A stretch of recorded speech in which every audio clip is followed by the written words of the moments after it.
short of incredible what the participants and projects are capable of doing and what our officers in ACM are capable of achieving as a whole. You know, my time in college has really been my time in ACM, and I can attest that it is a life-changing experience.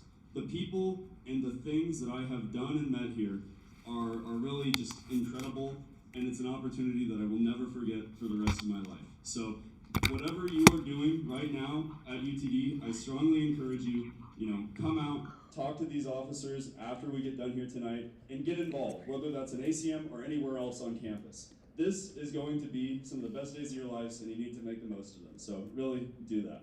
And I'll pass it on to Elijah. Awesome. Everything Michael said and more. Firstly, I want to say congratulations to all of you incredible participants. I know there has been a lot of many hours put into all of these different projects, a lot of big conflicts, I'm sure, as well. But really proud of all of y'all. I think all of you should walk away feeling proud and accomplished of what you've done in this semester. I want to say in general, too, like Michael said, Projects is one of our most incredible staple programs where we have undergraduate students really pioneering in the space of applications, but really just working on developing strong foundational skills early in their collegiate experience. I think it's so special that we're able to cultivate an environment for that. So I would highly encourage, in future semesters, find ways to get involved, find ways to join our programs. We would absolutely love to have you. But yeah, let's get excited to see some amazing projects.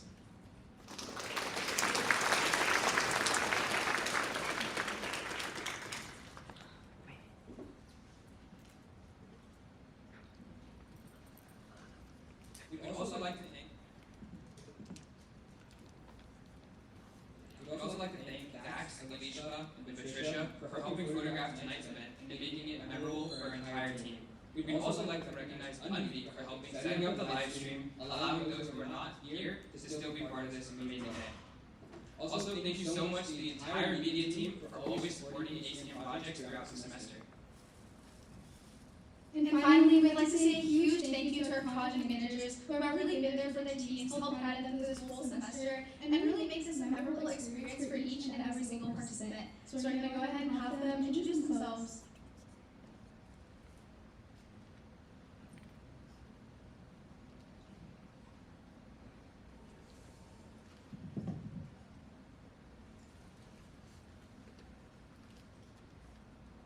Hi, my name is Abel. I'm a project manager for NOVA. This is my fourth final semester as a PM in Projects. I had a blast with my amazing team and my fellow officers here, and I can't wait to see all the amazing projects that we have tonight. I wish you all the best of luck and to have as much fun as you can.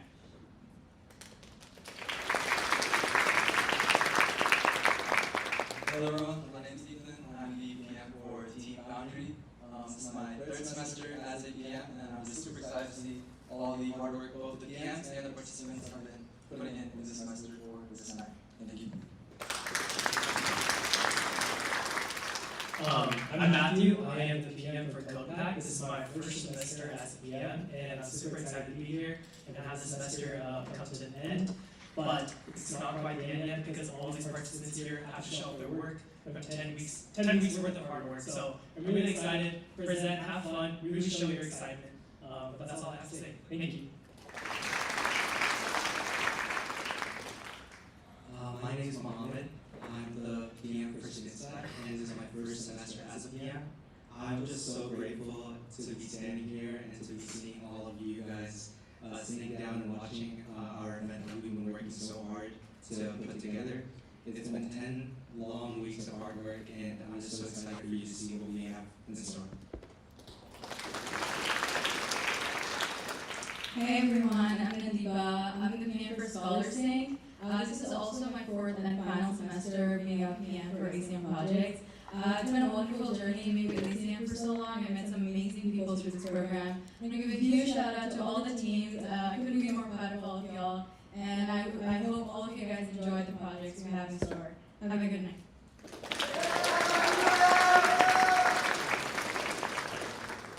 Hello everyone, my name is Emmanuel. I am the PM for Cosmic Kansas, and this is my third semester as a PM. Honestly, I just want to say that all the participants here have taken a lot of time and effort and put that into their projects, so I'm super thankful for all of you guys to be here and show up, and I hope you guys are excited to see the projects that they've worked on. Thank you.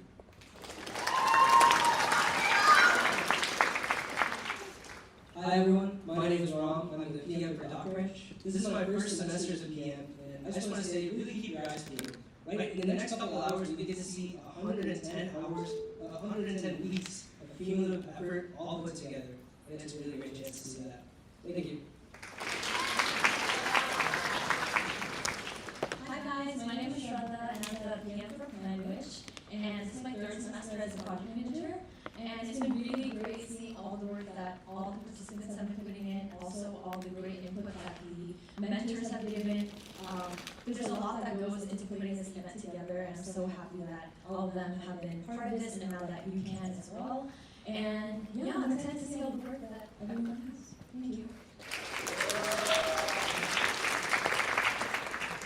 Hello, my name is Sharon Hawley. This is my third semester being a PM for ACM Projects. I'm the PM for Galactic Orbit.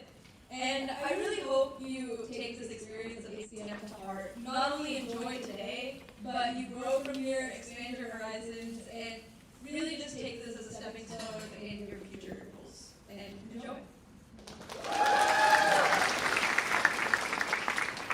Hello everyone, my name is Suhani. I am the PM for Simmer, and this is my first semester as a PM. To the participants, you guys have been 10 weeks of really hard work. Tonight is the night to show all that off. I know it's a really nerve-wracking night, but there's a lot of excitement, and I'm really excited to see what you guys have in store. Hi everyone, my name is Tammy. I'm the PM for Dev Diaries. This is my second semester as a PM, and I want to say a huge thank you to our co-directors, other project managers, and of course the participants and industry mentors for pouring hours of effort into turning these amazing projects for y'all tonight. I hope you all enjoy. Thank you, PMs. You guys may sit down.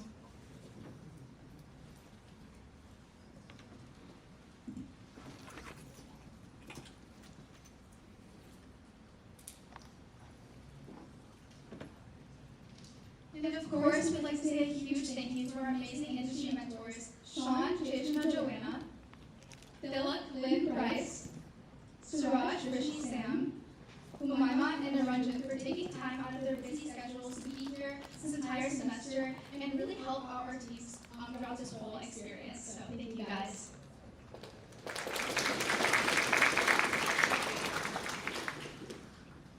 Before we begin our presentations, we want to introduce and give a special thanks to the judges for coming out and volunteering tonight. Tonight would have seriously not been possible without y'all's support. I'm going to go ahead and start off with the general judges, who will be judging primarily for the first and second place awards.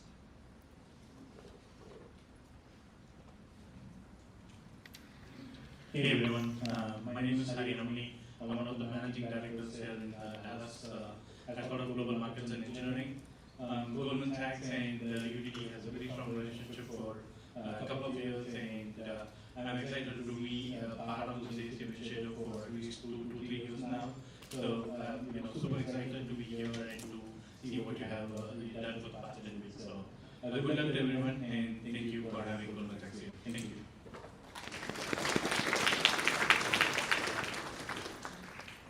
Let's see, who's been in one of my classes?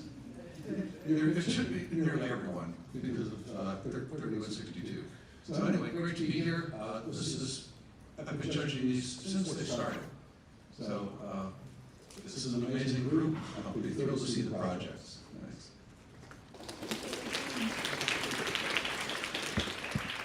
Hello everyone, my name is Misha Mumbai, and I'm a software engineer for JP Morgan Chase, specifically the Asset Development Management Department, and I was also the co-director of ACM Projects from 2021 to 2022. So I'm very excited to see all of the hard work that the participants have put in, and best of luck.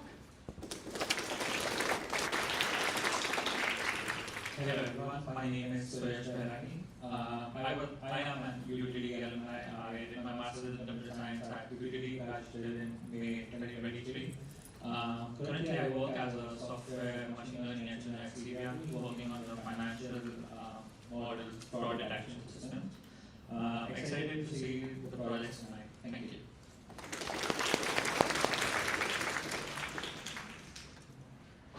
And now for the design judges who will be crowning the winners of the Best Design Award.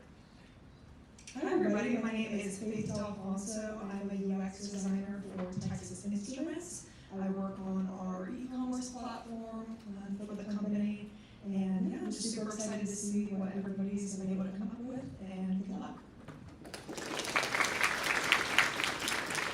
Hello everyone, my name is Hannah Liliano. I'm a designer, UX designer and strategist at JPMorgan Chase, specifically in our home loans program. I'm a big supporter of these types of clubs. I graduated from UNT's UX program, and I can already tell there is a lot of energy, and you guys have worked so hard. So I'm very excited to see what UTD is up to.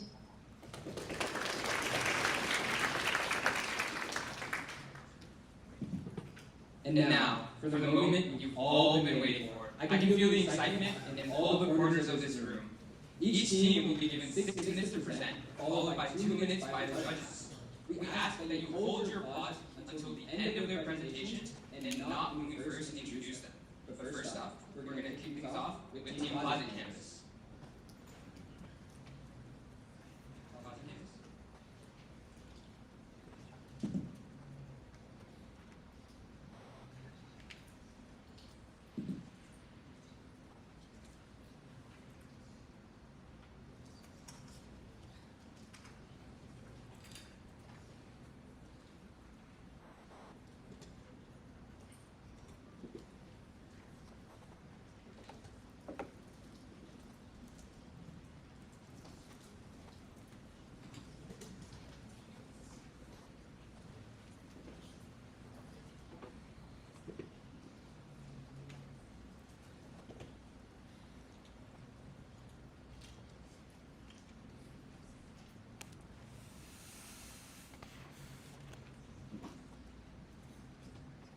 Alright, and now for Team Closet Canvas.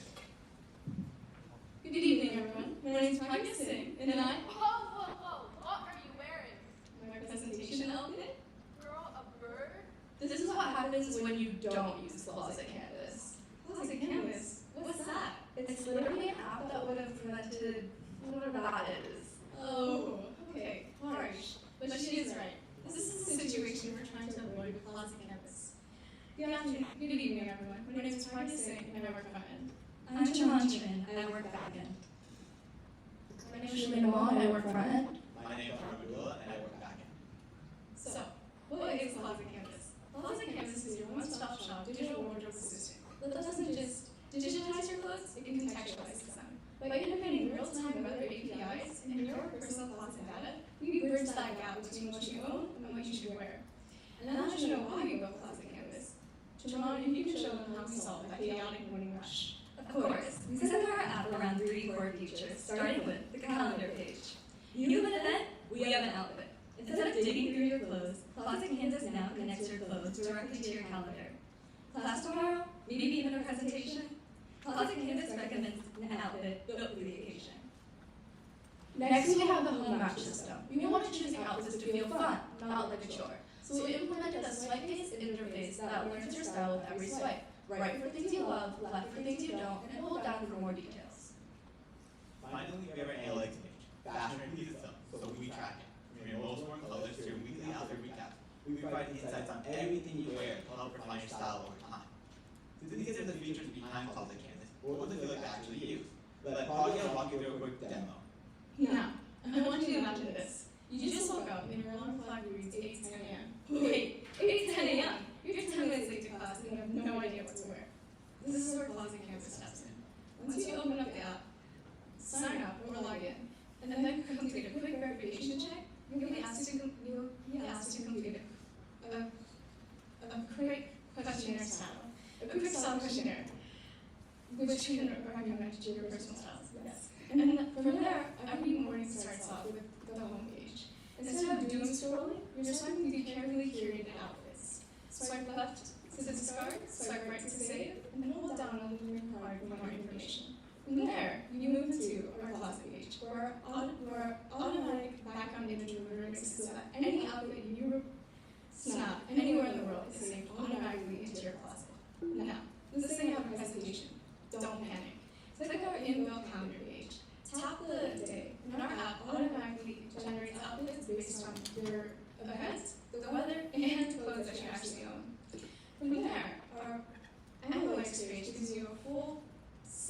gives you a full, base thing based on your stuff. Finally, our profile page gives you all the options to change anything or anything like that. From there, our presentation.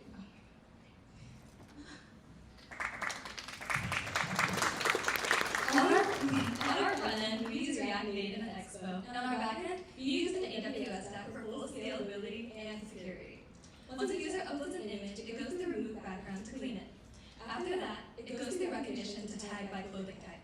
Together with color and real-time data from OpenWeather, Closet Canvas recommends the perfect outfit for you. So, while Closet Canvas was exciting to build, it definitely came with some challenges, which Shalene will walk through now. Designing our app was one of our biggest challenges. We wanted a more retro feel while also having a more clean and modern layout. Our color palette went through 5 different iterations to try and capture this aesthetic while also remaining gender neutral. It took a lot of balancing, but we landed on a design that feels both nostalgic and fresh. Next, for our backend challenge, we mainly had issues dealing with AWS recognition. It was good at labeling clothing items, but it was inaccurate when trying to find the colors. Therefore, we created a K-means clustering algorithm using the bounding boxes and recognition provides to us to find the accurate colors and save it to our database. These challenges forced us to innovate and get ahead of our competition. Speaking of competition, when we looked at other competitors such as Purple, Index, or Fierce, we actually saw a lot of features we really liked. Purple keeps outfit tracking super simple, Index makes crunching closet data really easy, and Fierce has a really intuitive outfit system. But the problem with each of these apps is that they only really do one thing well. Closet Canvas stands out because we don't make you choose. By combining the best parts of these apps, you get the simplicity, the planning, the analytics, and smart outfit generation all in one place, working together instead of separately. What really matters for Closet Canvas is where we take it next, and we are planning future steps even further ahead. First, we want to implement a marketplace. This allows us to sell and trade underworn items. Next, we want to implement AR technology, so people don't need to just imagine how the outfit will look on them, but be able to visualize it with an app and on their specific body. We built Closet Canvas to take the chaos out of your morning, Save your time and confidence, and to make sure you never walk into another presentation wearing a flamingo hat again. Your closet, your canvas. Thank you.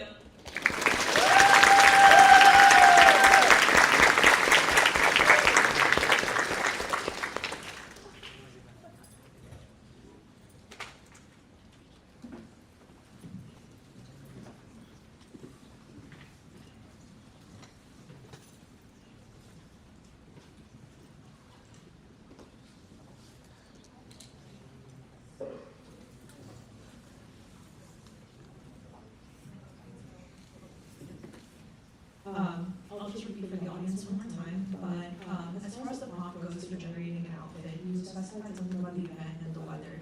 Is there anything else that you use to specify that prompt to give you better tailored suggestions? Yes, we made an algorithm based off of different styles and attributed each style to different color combinations. For example, a more formal look would have solid colors like black and white, while a more casual look would have mixed colors. As well, we tailored it to different events, so if you're having an outdoorsy event, go aim for more outdoorsy clothes like track pants versus having a formal event like suits.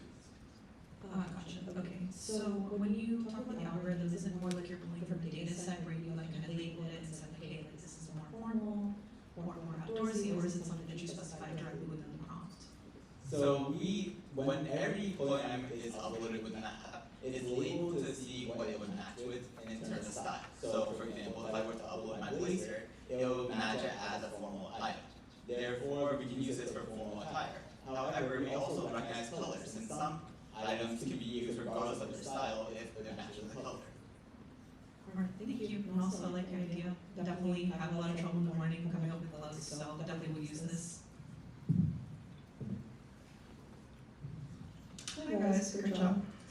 Simple question. Who was your target audience for the app?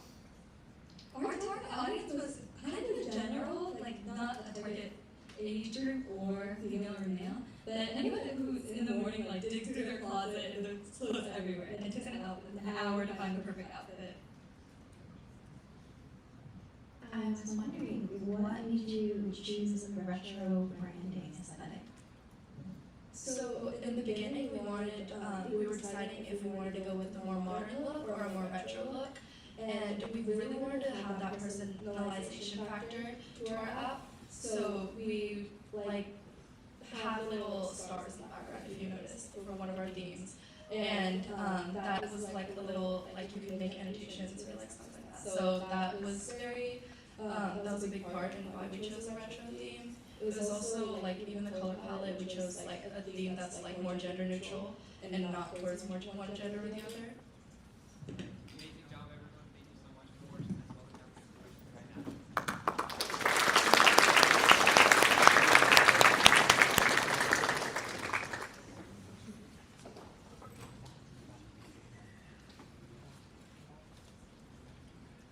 Alright, and next up we have Team Dev Diary.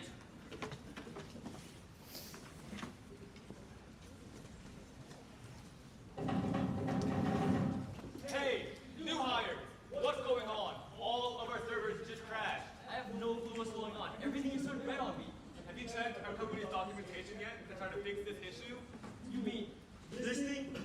No, that system is ancient. We have a new system, and it's called Dev Diary. And it's the one-stop solution to all of your documentation needs. According to a dev community survey, 73% of development teams report poor code documentation. This leads to inefficiency across the board.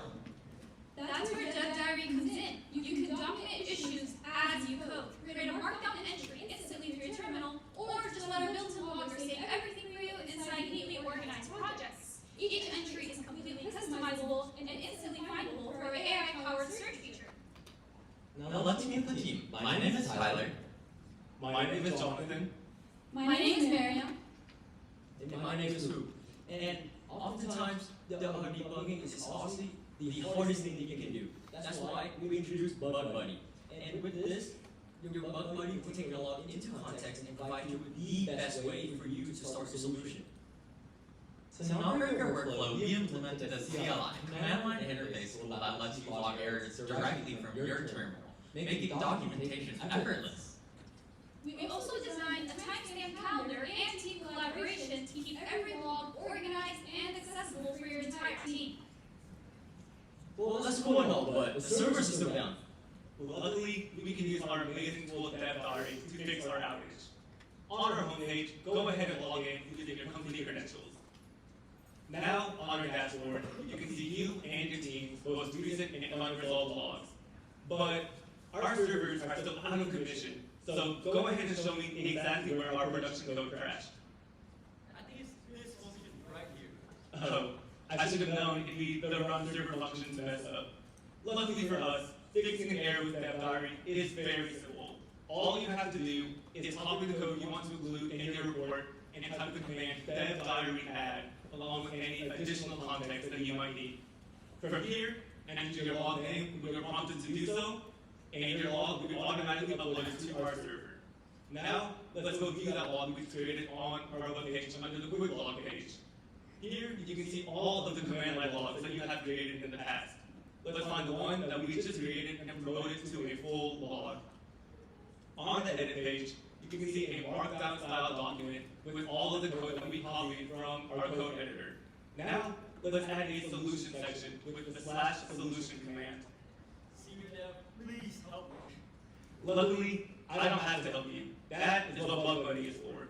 Bug Buddy is your personal AI assistant that automatically takes into context your error and code that you put in the log and provides personalized, real-time feedback for you to get started on solving your issues. Bug Buddy will also fetch the most similar logs to your current log in case you have solved a previous error similar in the past. Now, we're almost done here, but first we have to keep our workspace organized by adding a log we just created to its appropriate project, Service Uptime Manager. Now, let's save this log and view it as a finished log with all the different sections visually organized. But what if our servers still aren't running? Let's go ahead and check out all the logs in the Service Uptime Manager project to see if there's a solution in there that we might be able to use. Here are all the logs uploaded by you and your team. and we can go through and check in case we missed something earlier. But what if I want to see logs from other projects? Well, that's where our search feature comes in. Our search feature allows you to search across the entire project, the entire database, not just one project. And you don't have to worry about matching text. Our search feature automatically analyzes the intent behind your query, looking for the most precise results possible. Well, thank you, Senior Dev. I'll make sure to check out the next time I crash the server. What do you mean, the next time you crash the server? Now that you know how Dev Diary works, let's show you how we built it. For our backend and front end, we used the MERN plus Flask tech stack. This allowed us to employ OpenAI and Hugging Face models. Our biggest front-end challenge was making sure that the logging page was going to be as intuitive as possible. So we tackled this by finally settling on a slash command that opens a dynamic section menu that gives developers the creative freedom to structure their logs how they would like. In our backend, we had an issue with our large language model being simply too slow. This eventually led us to adopt a dual model architecture system, with a lighter model to handle simpler tasks and a more robust model to handle more complex decisions. But what exactly makes Dev Diary unique? Competitors like Notion aren't really developer focused, while other industry standard documentation tools like MKDocs and Doxygen don't have any debugging or collaboration feature. This is where Dev Diary comes in, with team sharing, AI-assisted debugging, and a developer focus. To further set us apart, we plan on integrating our logs directly with GitHub and turning our command line tool into a Visual Studio Code extension for the ease of developers. Code it, Log it, Search it! All with Dev Diary. And finally, thank you to our project manager Debbie, industry mentor Siraj, and co-director Kaja and Adarsh.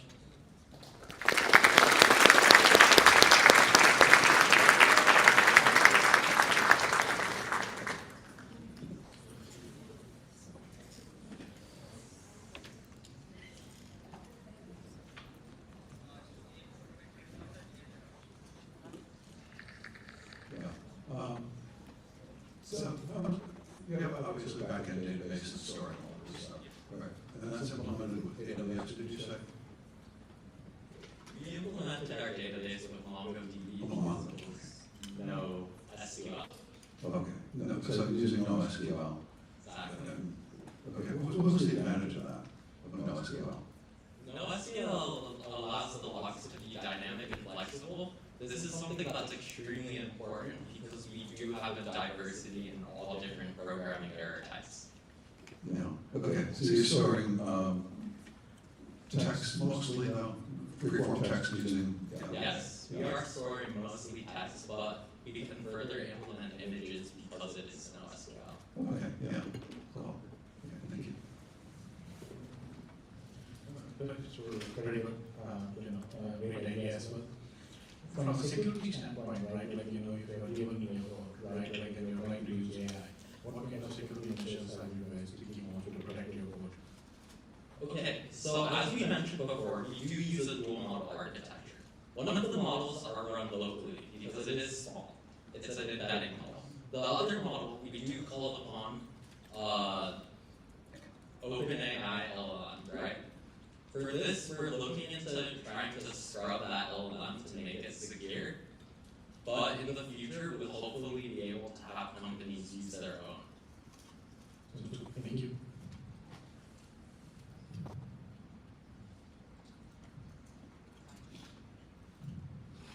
Hi. So from the design side, I would like to know if you all did any user testing with your app, and if you did, how did that inform any of your design choices moving forward? Yeah, so for our design choices, we tried making Dev Diary as developer focused and developer friendly as possible, because that's the audience we are targeting. So we, for the experience of the testing, the users that tested this, they really liked how the dark mode, the default is dark mode, which is nice for developers as we do work very late at night, so it's better for the eyes. We also added accents like neon minty lights, just to give that developer feeling that VS Code, GitHub, other developer focused apps also have. Cool. Thank you so much. That's all the time we have right now. Thank you.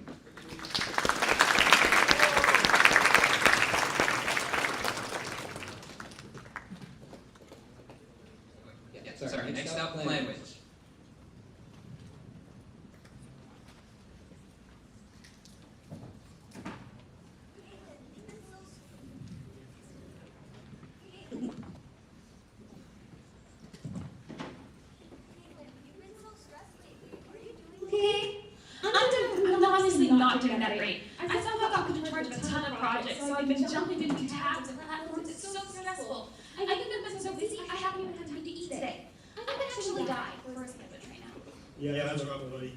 Well, I can't make you a sandwich, but we have Plan Which. Plan Which brings clarity over chaos. It takes all those scattered tasks and moves it into one centralized workspace. We have auto-tagging files, task generation for meeting notes, and one clean, strong project dashboard that stores all those components into one place. This overall helps users with easier handoffs between semesters and transition smoothly between different projects. Now, let's meet our team. I'm Rishi. I'm Aaron. I'm Aria. And I'm Caitlin. One of the first major features we'd like to highlight is our project dashboard. This is the main hub of our site. It allows users to see everything relating to their project all in one spot. Here, users can add tasks and view them in a Kanban board, add members to their team and change their role, upload new files and create folders, and view all their weekly tasks on a calendar. Now moving on to our auto-tagging feature. The purpose of this feature is for users to have an easier time organizing their files into a cluttered workspace. How it works is first we extract the contents of the file and send it to OpenAI, which will then return unique tags that are file specific. An important thing to note is that redundant tags wouldn't be generated in this. Have you ever spent so much time manually creating a to-do list and assigning tasks to each of your project members that you had no time left to actually complete those tasks? Well, Plan Which is here to help. With our task generation feature, we aim to enhance productivity in a team through automatic task generation. All you have to do is type in your meeting notes for a specific event and project, and Plan Which will automatically generate tasks and assign them to any person mentioned in your meeting notes for you, so you can focus on what actually matters.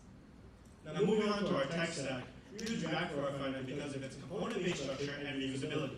To create our backend, we use AWS because of its scalability and security advantages. To integrate meetings, we use the Google Calendar API. To automatically create tags, we combine Amazon Tech Stack and the OpenAI API. And we also use the OpenAI API to automatically create tags as well. Finally, for our database, we use DynamoDB to hold our data and Amazon S3 to hold files uploaded. And Amazon Lambda to make sure that everything's updated correctly and running smoothly. And now for our live demo. Remember earlier when Caitlin was super stressed about managing her projects? Well, let's help her use Plan Which to manage her projects more efficiently. So in Plan Which's main dashboard, Caitlin can create a new project as well as view any of her past projects. When she creates a new project, she can give it a title, a description, and she can upload an image relevant to the project. So that when she hits create, she's all set and she can click into the project and view the 4 major components. One of those components is the member list, where Caitlin can add any members so that they can also view the components of the project as well as any recently made changes. One of those changes could include recently uploaded files. So let's go ahead and upload a file to this project. When Caitlin uploads a file, she can generate tags for that file, which just summarizes the contents of the file into specific keywords. Now that we have the components of the project covered, let's go to our calendar page. In our calendar page, Caitlin can view any of her past events, and she can create a new event. When she creates a new event, she can give it a title, a start and end date, and associate it with a certain project, as well as type in any meeting notes from that event. So that when she creates the event, Plan Which will extract those meeting notes and generate tasks for her and assign it to any members mentioned in those meeting notes, and check if those mentioned members exist in the selected project. And once her event is created, she can navigate back to that selected project, and she can view those generated tasks in her to-do list and in her Kanban board without having to manually create the to-do list herself. And hopefully with all of these features of Plan Which, Caitlin feels a lot less stressed, and that concludes our live demo. Now moving to some of our back-end challenges, the main challenge here was actually integrating our lambdas to the front end. This was difficult due to managing different things at the same time, like the authorization with the course policies, making sure everything matched in DynamoDB, like the table keys. On the front end, one of the major learning points we faced was the file manager component. We had to combine many different functionalities like use states, arrays, drag and drop capabilities, and search functions. So making sure everything worked together seamlessly while also providing the clarity for future implementation was a good challenge. Some competitors that we have implemented are Notion and Jira. Notion offers flexible organization and strong project dashboard, but lacks auto-tagging and task generation.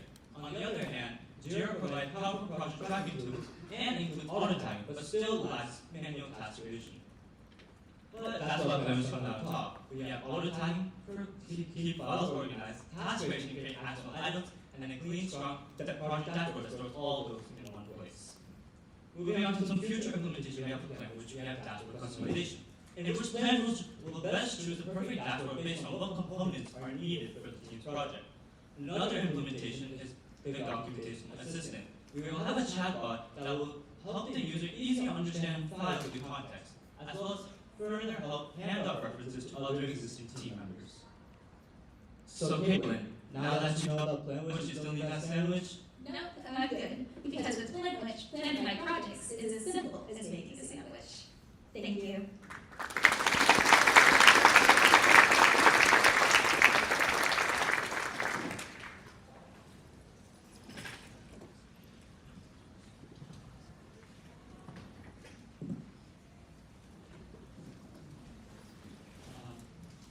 That's impressive.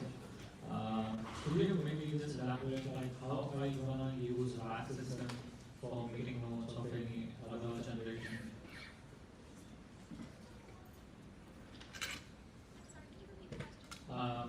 The RAG, retrieval augmentation generation. So like how are you gonna use on your system?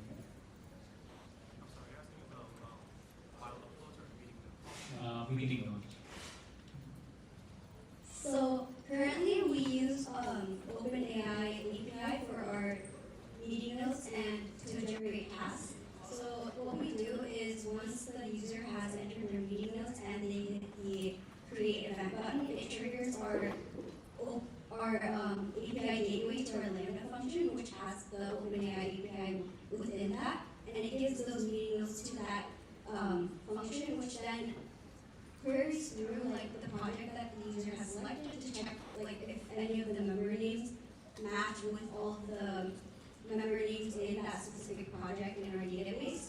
So currently we don't use RAG implementation for our meeting notes generation, but that could be a very good implementation for future references. I have a question about the auto-tagging feature. So how accurate would you say like the feature itself is? Like did you run into any bugs? Because I know like whenever we parse through documents, right, there's often a confidence interval that you'll have, and you may not always get the result that you want. So Yeah, so good question. That's actually an issue I ran into earlier. When I mentioned redundant tagging, that was a problem we had when a user uploads two similar documents. Sometimes the same tags wouldn't be applied to each. So to fix that, what we did is in our Lambda to generate tags, we use Amazon text structure part of the text, right? And then when we send that text to OpenAI, we also send a list of previously used tags into that to OpenAI.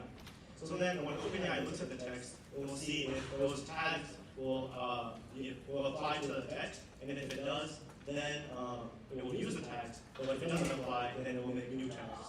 And I had to fix that, the redundant problem, by being very strict with the prompting.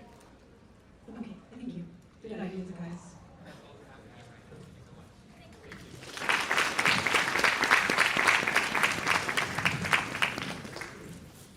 All right, and next up, Team Code Pack.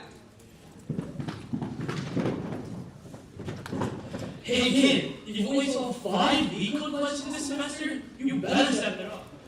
You only applied to 3 jobs this week? Are you out of your mind? Yeah, and you didn't even finish the 37 certifications I assigned to you. You're falling behind the grind set, bro.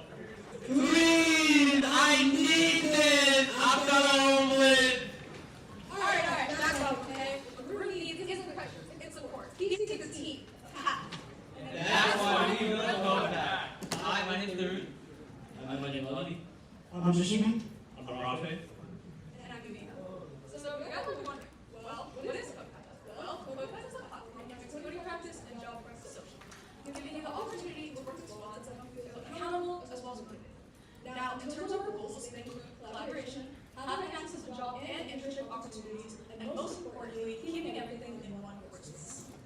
Now, to start off with our features, we have the leaderboard, in which users work together with their squad to earn points based on their completion of tasks within a timing period, and then they compete in a friendly community leaderboard.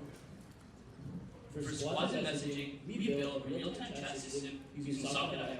It handles instant messages, squad notifications, and updates so teams can actually communicate as they prep together. Our public forum serves as the community hub for Code Pack.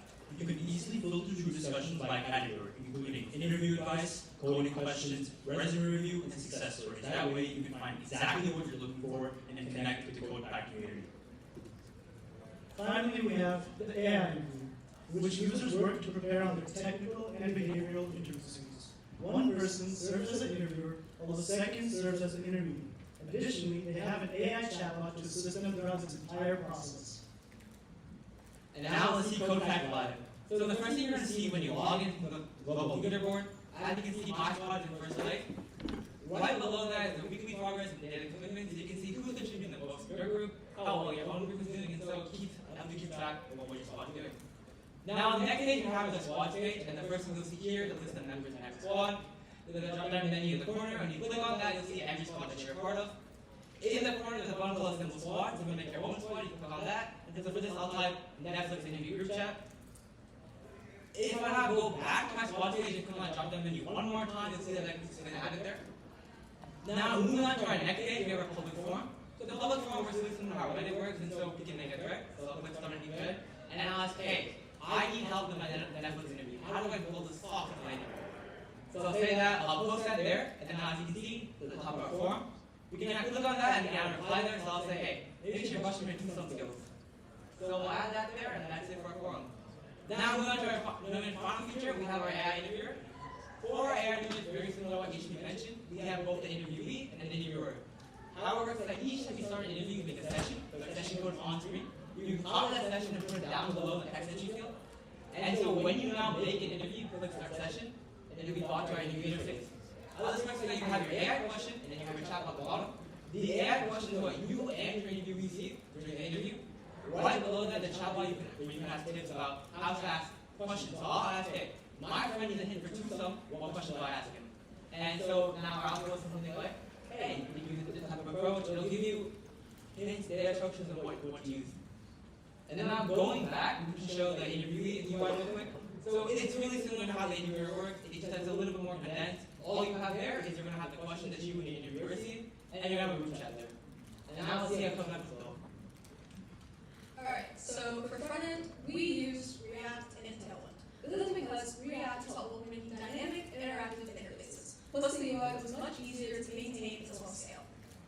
Now, on the backend side of things, we decided to use Node.js and Express to build initiative languages. For its clean and reliable structure, we use MongoDB. And for our model, we use AWS. And what we did was we put PDFs of different questions, like interview questions, OS questions, things like that, into an S3 bucket. We put that through an Amazon Bedrock, and then we deployed a RAG model that uses Cloud. Our biggest obstacle on front end was making sure that we had components that were reusable, predictable, and easy to maintain. For the back end, our biggest obstacle was in managing external rate limits for APIs such as leak code. To solve this, we added in a caching layer. Yes, we know we overlap with some of our competitors such as HackerRank, LeetCode, and LinkedIn, with tools such as live job listings, technical prep, and interview prep. However, we're not trying to replace these tools, just make them more personalized. We take these existing features, we add the human component they've been missing, of a community, a system that's based on squad goals, and a system built around encouragement. That's the difference. CodePack isn't just another solo prep tool. It's a place where people learn and grow together. Looking ahead, we'd like to add one key feature. This is the mentorship feature. This can help users to connect to real-time industry professionals. So, now that I finally solved twosome, maybe I won't be homeless anymore. Exactly, Karoon, because with CodePack, when your friends win, you win too. Thank you all for listening to my presentation.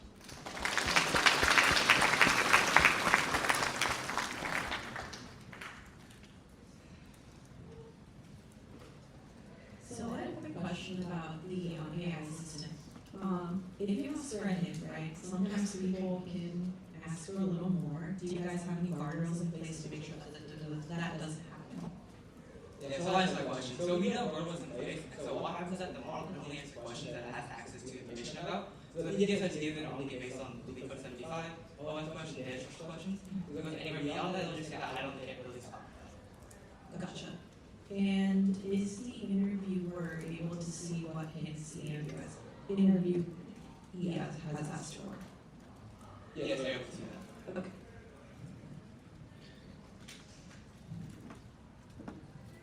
That was really cool, thank you. I was wondering, since it's such a busy season when you're preparing for interviews, what would incentivize people to use the community forum? So one additional feature that we're looking forward to in the future is implementing a mentors feature, as I was saying. So people can, the public forum, we want to use it as a way where people can connect with these mentors and, use their guidance, their experience they have in the fields in order to get more experience. That way they can do better for their interviews, prepare more. It's just helping them in ways that mentors help out with. So it's building on what Jimmy said. The public forum gives you a new way to collaborate with a lot more people beyond just your squad. And so maybe on people who have the same issue you're facing that aren't in your squad. So it gives you a much easier way to connect with the whole program.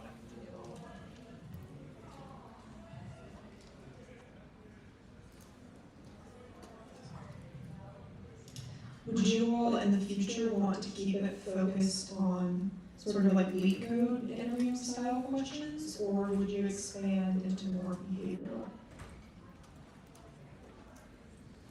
Yeah, I'll answer that question. So our model does already take in behavioral questions, but we do plan to make it more open to things like legal questions. We want things like whiteboard interviews, we want things like behavioral interviews, and even OA practice. So those are features we have in it, and we don't want to just limit it down to legal interviews.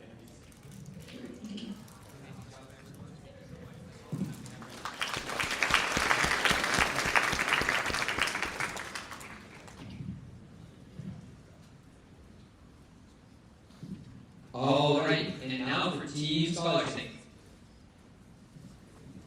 Guys, I need to find research opportunities, but I don't know where to start. Oh my god, yes! I can't seem to find anything! Joseph, did you do research last summer? Where did you find yours? Dude, I just went to Scholars Inc. Did you say Scholars Inc? Yeah, what do you know about Scholars Inc? Here, I'll show you. Introducing to you Scholars Inc, where you skip the search and start the research. Hi, my name is Dana, and I'm part of the backend team. I'm Joseph. I'm also part of the backend team.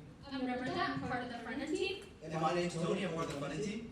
Scholars Inc is an AI-powered platform that helps users streamline research and discover academic papers efficiently. We offer multiple helpful features like profile creation, AI project management, personalized paper discovery, AI paper summarization, and post creation.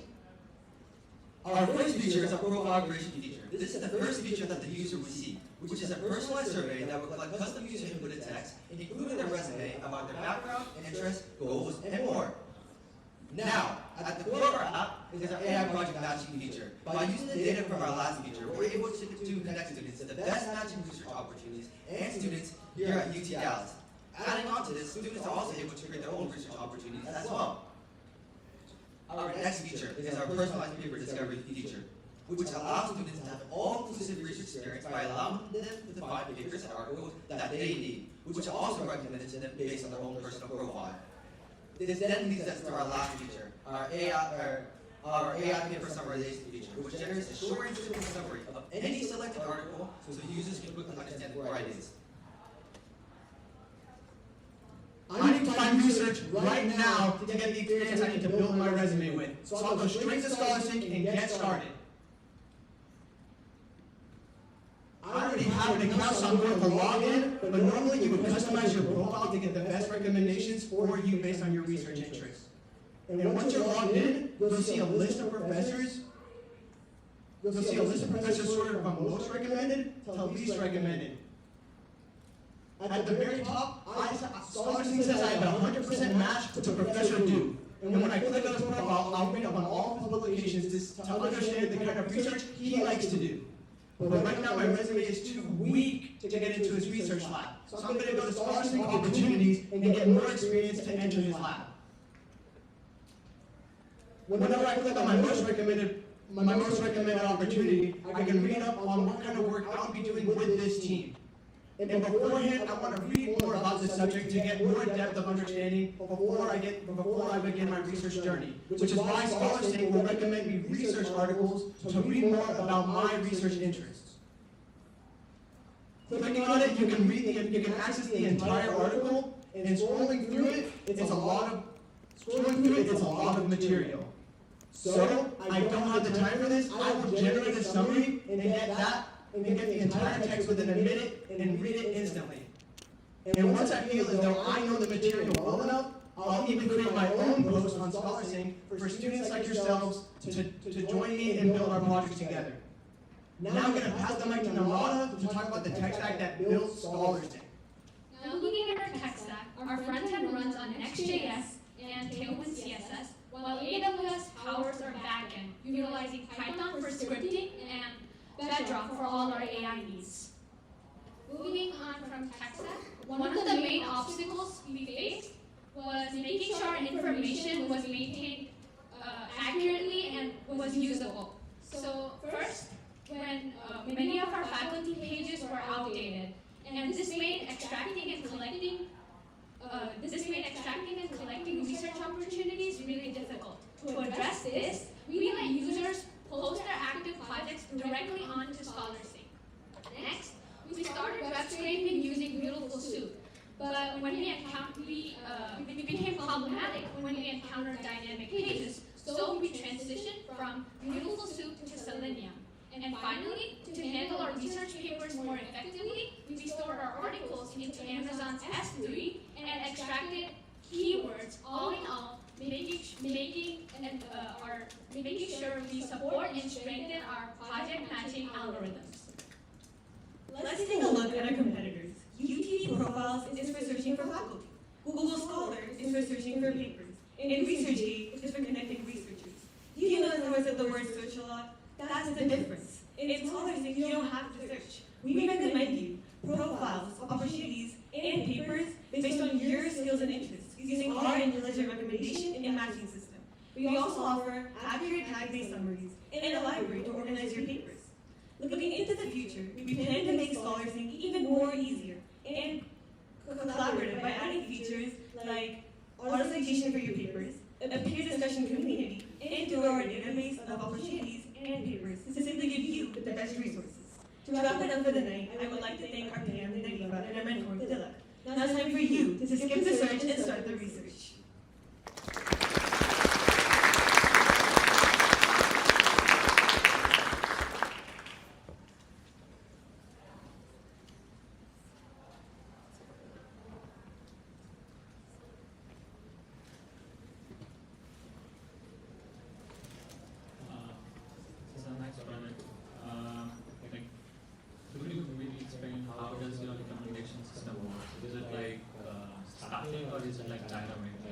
Maybe, for example, when I create the profile, I am interested in some kind of categories or maybe some kind of research articles.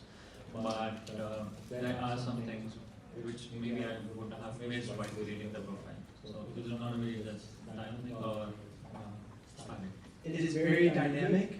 So the way it works, you initially start up your profile by adding those research interests, but at the very top right corner of our screen is the profile tab where you can edit your current tags and that will update your entry for the user database. And the way our tags, the way the recommendation system works is it takes those tags, finds similar semantic meaning, and with users, we create the embeddings as we create our recommendations. So that's why it's more dynamic.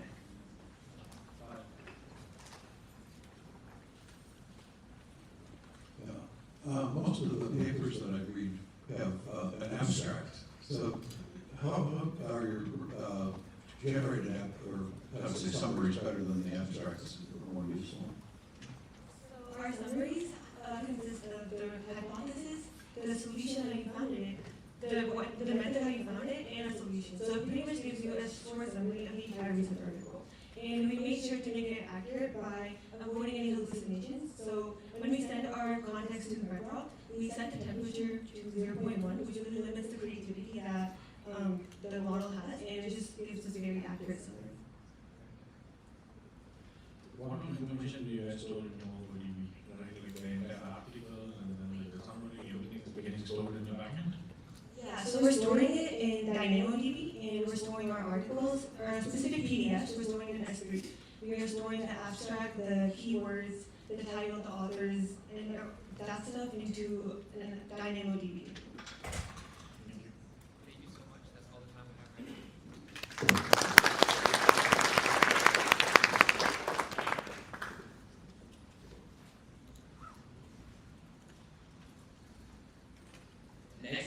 the doc branch.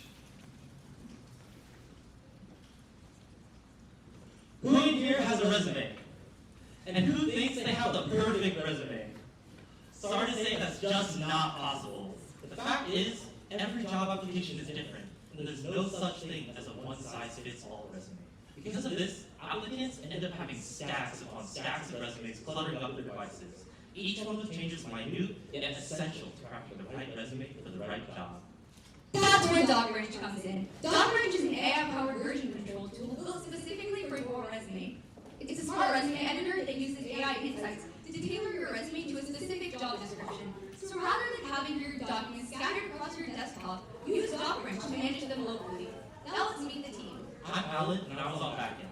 I'm Kida, and I was on front end. I'm Sonia, and I worked on the front end. I'm Divya, and I worked on front end. Let's start with the create page, where all your resume data has been parsed and put into bullet points. From here, users can select which of the past accomplishments they want reflected on their new resume. We also have resume templates to give you that sleek resume look instantly. Once a user has their selected content from the resume, they can click preview and pre-order sections based on what they want recruiters to see first. As the user edits, DocBranch provides a few tools to make editing quick and seamless. Our preview function allows you to look at your edits in real time as a PDF, and our smart insights allow you to upload a job description or a URL to one, and DocBranch will take your resume and your job description to tell you what about your resume works and what doesn't work. With DocBranch, you can compare and contrast your previous resumes in the same space, all by searching with a simple prompt. This allows your resume to be as clear and concise as possible. Next up, we have our branching feature. This page provides an independent way to view your resumes in an interactive node diagram. In here, each node represents a resume, and the edges show the connections between these resumes. In here, you are able to click on a node and add new nodes, remove nodes, and also change the connections between the nodes. On the left, you can see the different categories that the users can define as different directories. Now let's go ahead and make a tailored resume on DocBranch in under 2 minutes. First, we're going to log in. To do this, today we're going to be creating our tailored resume for our internship for Amazon Software Engineering. Once we get into our application, on the home page, we can go ahead and edit a branch. From here, we have all our different branches already created. But let's go ahead and create a node. This node is going to be for our resume that we're going to be editing right now. After we take this node, let's go ahead and connect it to Summer 26 and also Software Engineering. From here, let's go ahead and press the node. Now we have all our information, every piece of information from all the branches that we have selected already. After selecting the relevant information and one of our beautiful templates, we can go ahead and select Generate Resume. Now I want to get some insight on what my resume is lacking or what needs to get edited. I'm going to go to the job description itself, get my URL, put it inside the DocBranch, and get my AI insights ready. While that happens, let's actually look at what our PDF is looking like right now. This doesn't look too bad, but I do want to add my projects all up at the very top, so recruiters know some of the projects that I worked on. I'm going to drag and drop, and then see what it actually looks like. That looks great. According to our AI insights, it looks like we're missing a lot of AWS key insights. Now I'm going to go ahead and search out some of my previous resumes where AWS has been mentioned before. Once I do that, I can go ahead and compare and contrast previous resume and the one I'm currently editing. It looks like I missed one of my certifications. To do that, I'm going to go ahead and add a new section for certifications. I'm going to add my AWS, and that looks perfect. With that, I can now go ahead and save my resume and I'm ready to apply. Our tech stack is mainly built on Electron and React for a dynamic front end in a local desktop application. Our back end uses Amazon Web Services with Plugin to provide user authentication and DynamoDB and S3 handling our storage. We pull our stuff into Amazon Bedrock to create a knowledge base of our resume files, which we then use for our retrieval augmented generation search function. We query OpenAI for our smart insights as well. Now let's talk about some challenges we had developing DocBranch.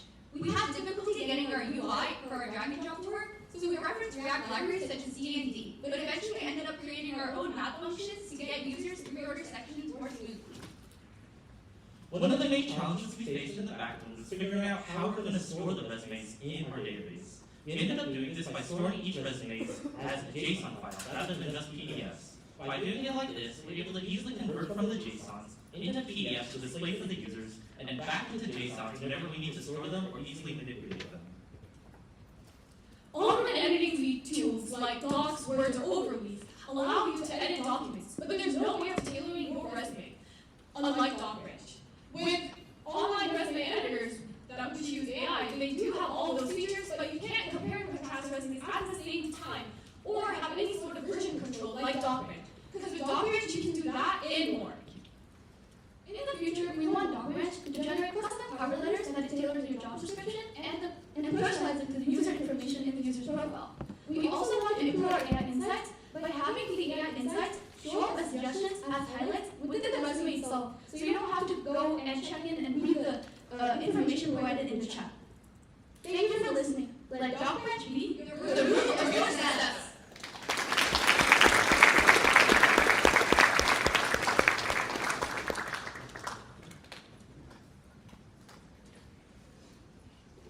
Really cool to see. I was wondering, could you explain more about you manually adding notes and what the user's benefit would be for that? Yeah, so user manually adding the notes allows them to take control on what they want their notes to be connected with and what branches. We know that branches are really key important features for knowing what autofilled information that a user can then select to generate their resume without typing a single thing. It gives them their autonomous control on what they want to do with that information, allowing them to really take in control of what their resume is going to contain.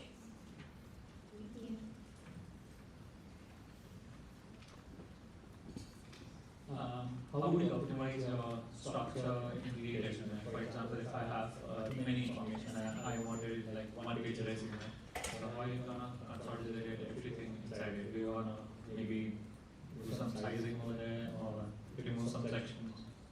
So the sizing in the resumes is really just due to the formatting like in the template that we created.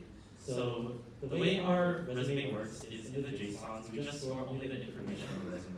And then when we're actually creating the resume through one of our functions that takes the resume and forms the PDF, we just have a way to check and make sure it doesn't go over one page, pretty much.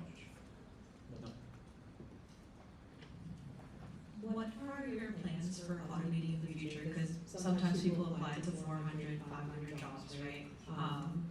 How do you think your tool can be optimized better to help with that load? So I can take that one. One of the biggest things about DocBranch is it allows you to create a new resume really quickly, like compared to manually creating a resume, which can take like 10, maybe even an hour, tens of minutes, maybe up to an hour. So that's one of the main things that DocBranch does. In the future, something we can also do is have it help you with the application process in general. Because right now, all DocBranch does is manage the resumes for you, and it creates your resumes and tailors the resumes specifically to the job description. And we kind of also store a little bit of the jobs you apply to if you add a job description or job listing to the resume you create. But right now, we don't have anything further than that to help with the application process. That's something we would like to do. Thank you. Good job, guys. Thank you so much.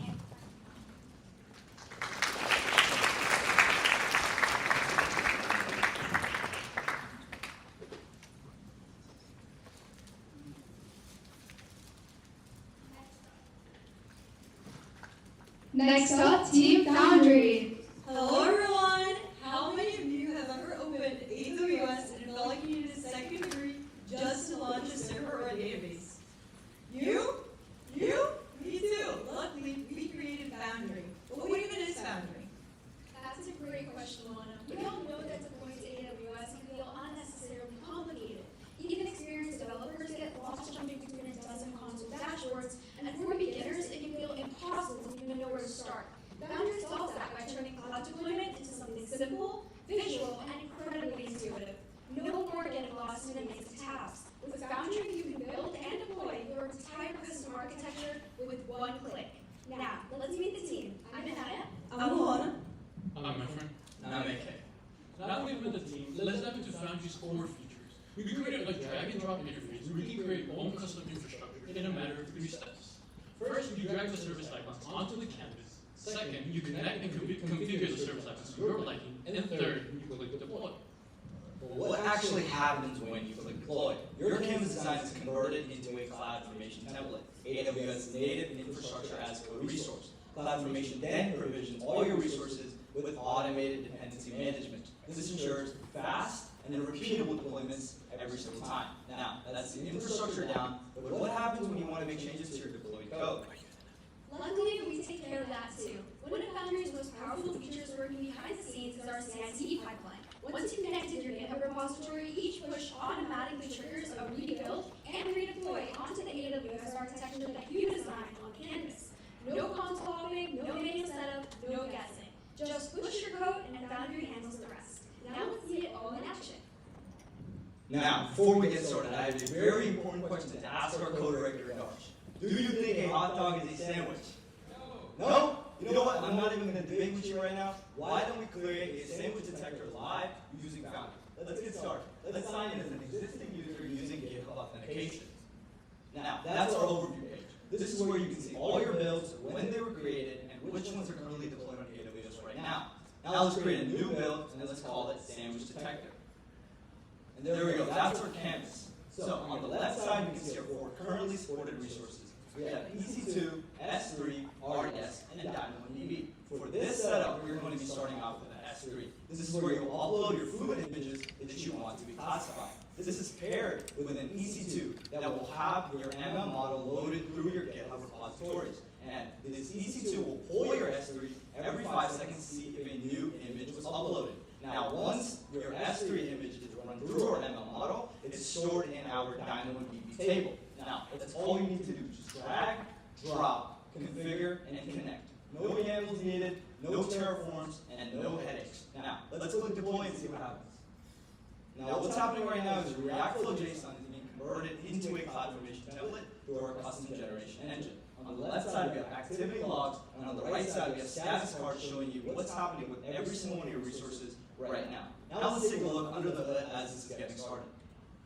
For our tech stack, we use Next.js on our front end, Fast API on the back end, Postgres for the database, and AWS Cloud Provider. As I mentioned earlier, the core source power deployment is AWS CloudFormation. Each node represents an AWS resource, and each connection defines how those resources interact. Together form a structured JSON payload that is converted into a CloudFormation template.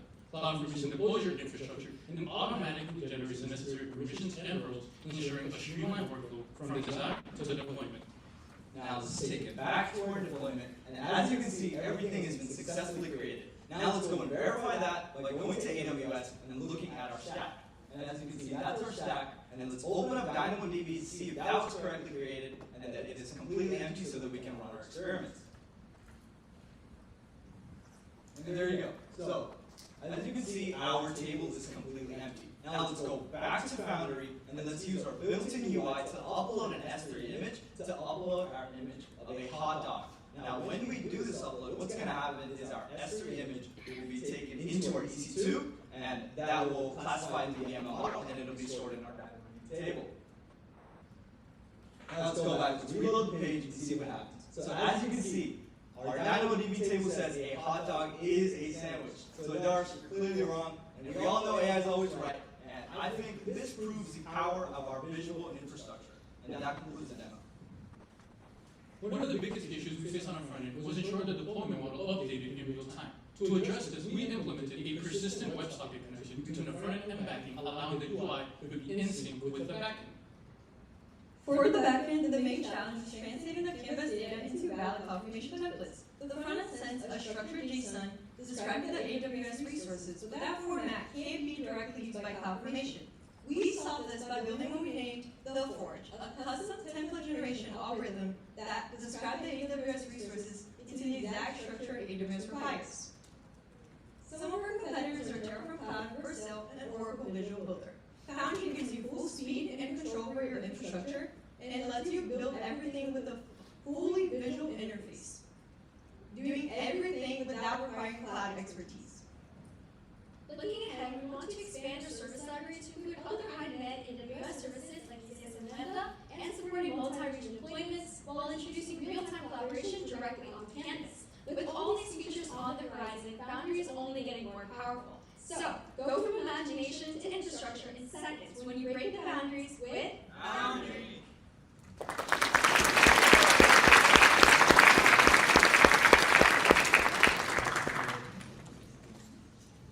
Alright, so let's assume I'm really stupid and I don't know anything about AWS, and I create a connection between an S3 bucket and an S3 bucket. What would I see on the user interface that tells me I shouldn't be doing that?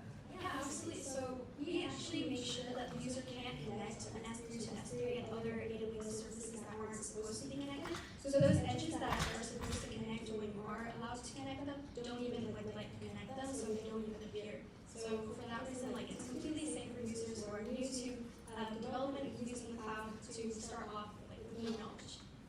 Alright, thank you. Really good idea, guys. I would definitely use this.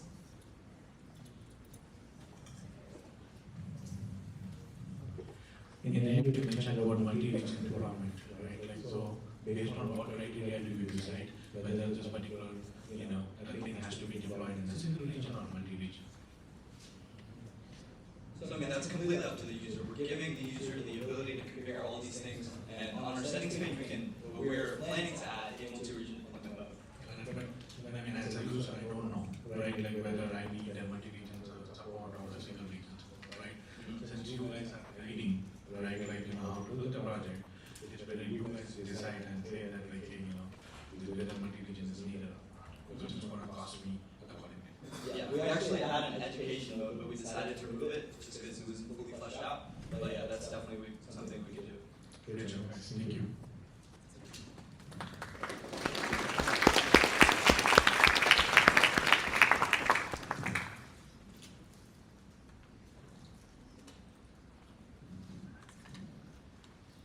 I'm breaking the rules, this isn't a question, but I loved your use of video in the presentation. Very easy to see and read.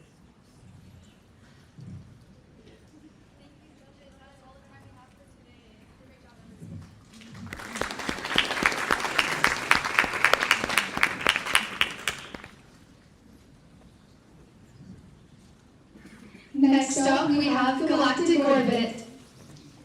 Oh man, this sucks. Do you feel sad, lonely, out of place on campus? Yes! Well, we got the solution for you. Introducing Galactic Orbit, a mobile game. Galactic Orbit transforms college campuses into interactive AR maps, encouraging students to go outside and make some friends.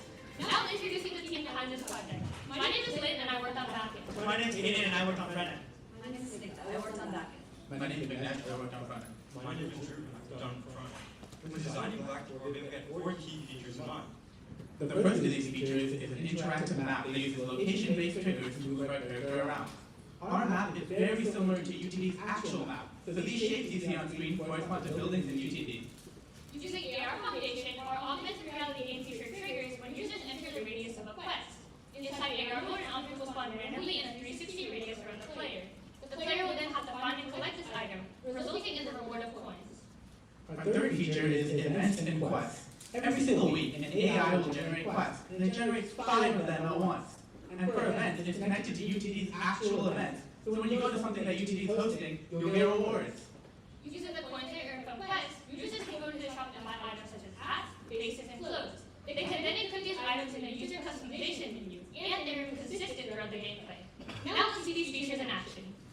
Alright, so when you first open an app, you can see that the sign up and login screen are shown. Here, we'll just provide credentials and log in with demo user for the username and password. Once you open the game, you can see that the map is visualized right behind us. This is not just a wallpaper. This is live GPS-driven data. And all the stars in the background represent the buildings and UTD. And each building has a star, so the one right next to us, that represents CCS West. From here, you can access the quests and events page by clicking the little button at the bottom. The events page is populated using UTD's actual events API.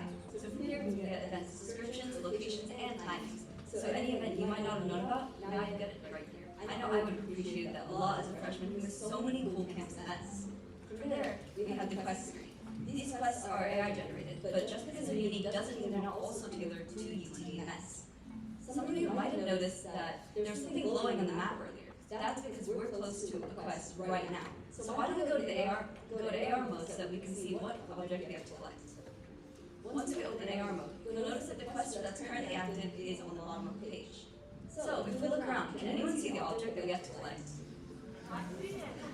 And there we go. Once we collect that object, we get coins and XP. Those coins can be used in the shop to purchase additional items. Alright, so man, in the shop, you can see all the items that you can get. There's eyes and mouths, but I think I like those eyes, so let's get those. So then we can go to our customization screen to take a closer look at our character. And then I think that the colors are clashing a little bit, so let's make it look a little bit more festive. Here, I created this character to match your game's tone with stylized proportions, a low lifestyle, and optimized for customization. And then, so here, let's get those eyes that we just bought. So when we exit to the main screen, we can see all of our changes get saved. Now, we can go on to the tech stack. For our tech stack, we use 6 main technologies. Unity is the backbone of our app. And it is a strong 3D development base that blends AR features seamlessly into mobile games. All of our artwork from the 3D models to the map elements were created using Blender and Mapbox. These industry standards give us complete creative control over all of the visuals, which makes it hard to blame them when something looks bad. Llama powers our quest generation. It improves all of our speed generation since it is locally based. Firebase, our authentication and database manager, is lightweight and gives us a simple way to keep player data updated dynamic. While developing Galactic Orbit, we ran into 2 main technical challenges. The first challenge was actually connecting our Firebase database to our Unity UI. We solved this by creating a Firebase Ranger script, which basically updated the UI and our database at the same time. So whenever a user completes a quest or updates their character, it's reflected on both ends. The second challenge we ran into was actually optimizing the time it took for the quest to load up on the user screen. Because we're using an LLM and API, it often took time for the LLM to generate these quests and show it on the user screen. So to get around this, we just decided to push these weekly quests to our Firebase database and pull it directly from there, making things a lot more efficient and a lot faster. Our 2 main competitors when it comes to interactive map UIs are Goose Chase and Pokemon Go. Goose Chase, however, doesn't have any character customization or campus interaction. Pokemon Go also doesn't have any campus interaction. So when you show up to a cool event that UTD is hosting, what will these apps give you? They'll give you nothing. However, for us, you'll get coins. And with these coins, you can then customize your character. Pokemon Go also allows for some slight character customization, but it's just some guy in a hat that you're changing. When for us, you can make our cute little astronaut a lot cuter. So what's the future for Galactic Orbit? Well, first we're going to improve on the connectivity with friends. We're going to implement a friends list and a party system so users can explore the campus and complete quests together. We also want to partner with universities so that we get access to specific university APIs, allowing us to make our requests even more unique and our app even more interactive. Explore your galaxy with Galactic Orbit!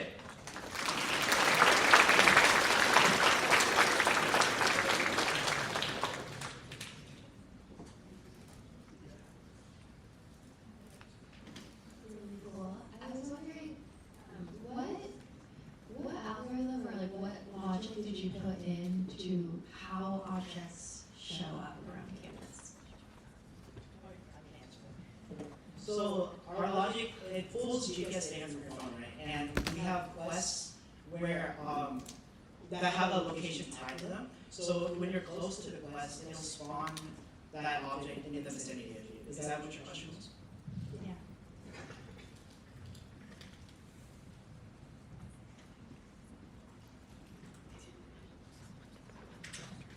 Do you all plan to release a T-Mox again soon? Yes, we do plan to release the team of tickets soon. Looking forward to it. So where do you get the map data? Is that from UTD Maps or? So all of our map data is taken from this, it's called Mapbox. So yeah, all of the images and the buildings are created from Mapbox, and then we use the phone's GPS data to help with that. Oh, okay, thank you. Mapbox is like it has a live data, right? Like for example, UTD construction is going on all the time, right? Like they close some roads, they open new roads, right? Like new buildings are coming. How often is it getting updated, and how can your app be up to date to make sure that which road is open and which road is closed? Yeah. So Mapbox, it gives the user a link that you can use to style your map. So that style is automatically updated whenever stuff gets happened, and my boss does all of that interaction.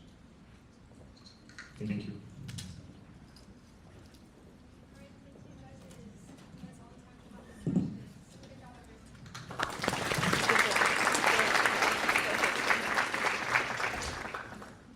Apologies for the disruption earlier. We're going to take a 1-minute intermission to move it out of the way. So just give us a second.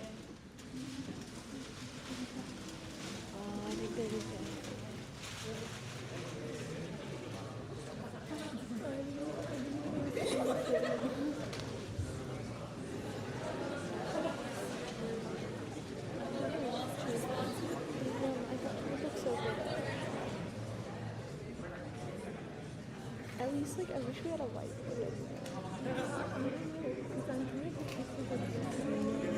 so most of them are like under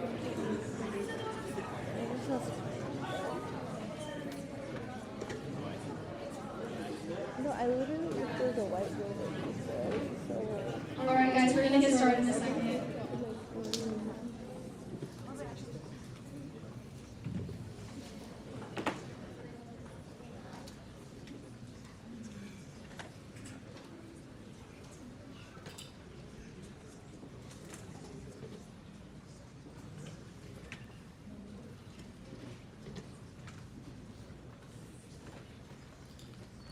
Alright, next up is Nova.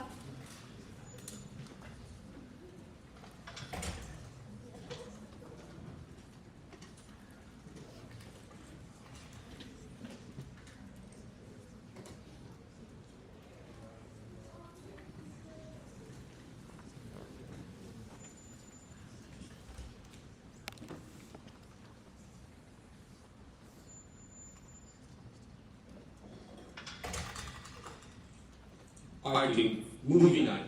I have 2 movies that we might like. Well, I want thriller. Absolutely not. I want a rom-com. No romance. I just got through a breakup. If I watch a romance movie, I might text her back. Sounds like a skill issue. Burn. Yes, skill issue. Silence! This is why I can't decide what movie to watch. We're gonna argue for 40 minutes and then go to bed without having watched anything. Well, what do reasonable people do when they can't decide on what to watch together? Oh no, we're going to group chat? No, use Nova. You mean the app that recommends movies based on your watch history and mood? Yes. You're sad, she wants romance, and I want thriller. Nova will give us something we can all watch. So instead of arguing, we skip right to watching? Yes. Nova will handle all the chaos for us. Hi, I'm Zara, the front-end developer. I'm Tomas, the back-end developer. And I'm Athara, the full-stack developer. Most users watch movies based on their mood. Excited, heartbroken, stressed, but no streaming platform actually understands that. Nova does. When you tell us how you're feeling, Nova will use what it knows about you and your current mood to recommend you movies that fit your vibe, rather than just your usual genres. In seconds, your recommendation list changes to match how you feel in the moment.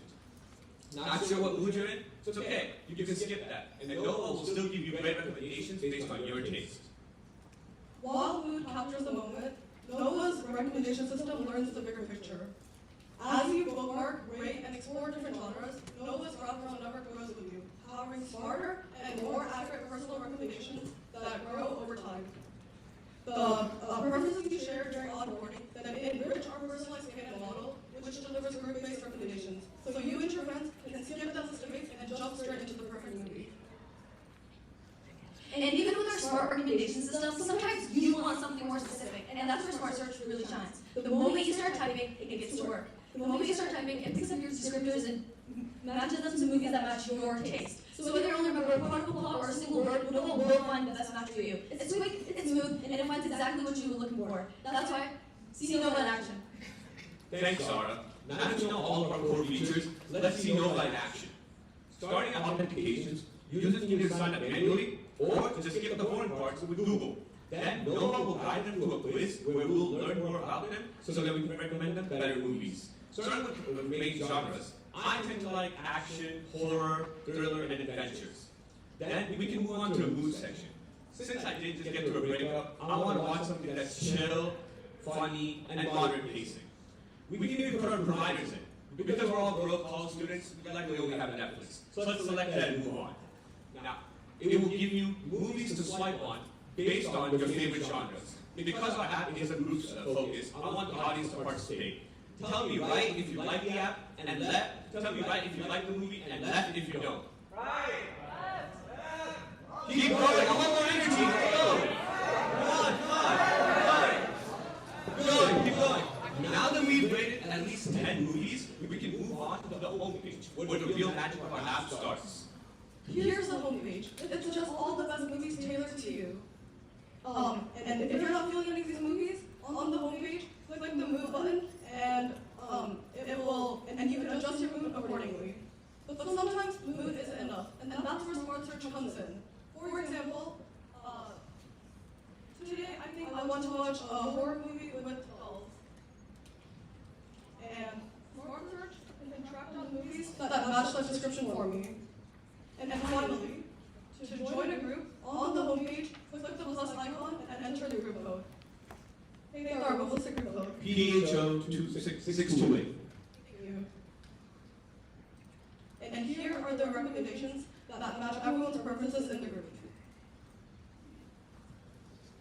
Now that you've seen our app in action, let's go over how it really works. We use React data threads so that it runs smoothly on any mobile device, and we power our backend with Firebase for fast authentication and fast and secure data management.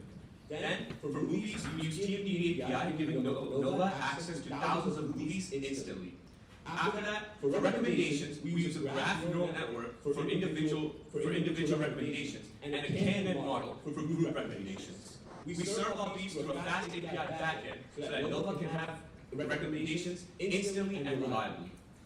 A tricky front-end issue we faced was resetting the poster reference position after every swipe. Occasionally, the next card would appear slightly offset or stuck mid-animation. We resolved this by fully cleaning the gesture state and forcing a proper reset before rendering the next card. The result is a much smoother, more consistent swiping experience. On the backend, major challenge was setting up the graph neural network. Structuring the graph with users, movies, and rating edges was more complex than we expected, and our early models had low accuracy. We had to restructure the graph design and transform the features multiple times before the GNN finally produced reliable recommendations. You might be thinking, what makes Nova different from our competitors? Well, we offer group recommendations, something that no streaming platform can do. And we even allow you to track down which streaming platform a movie is on, something that platforms like Letterboxd just can't do. We even allow you to discover new movies quickly and effectively through smart search. Nova is an all-in-one package that no competition can deliver.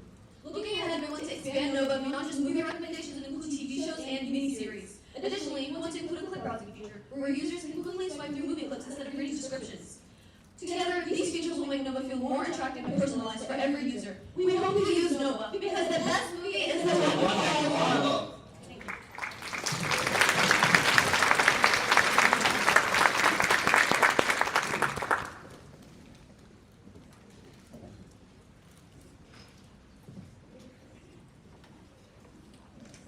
Great job. I wanted to ask, especially with the future plan that you just noted, what was the technical constraint of not being able to include TV shows? So the technical constraints really relied on the machine learning aspect. We didn't really find any data sets that involved TV shows and ratings for users. We relied on RubyLens, and their latest data set iteration was 32 million. So we used that for our graph neural network, and that's mainly the reason why we couldn't include TV shows and miniseries.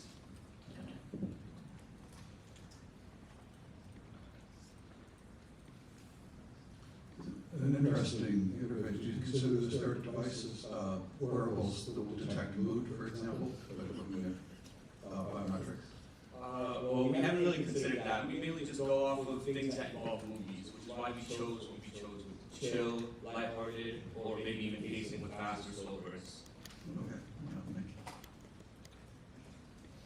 What are some of the trends you observed in accuracy when you increased the number of users and maybe more differing tastes? So one of the biggest trends we definitely noticed was that the data set was heavily imbalanced. More niche genres like thriller or drama, they tend to have less movies and less people actually rating them. And so it would be heavily skewed towards more of the action adventure ones. So a way we solved this was to use movie embeddings. we passed the plot lines of all of the movies that we gathered for GMDB through a small sentence transformer. And so we gathered these embeddings and we combined them with our genres to provide extra features to overcome those imbalances. Very good, thank you.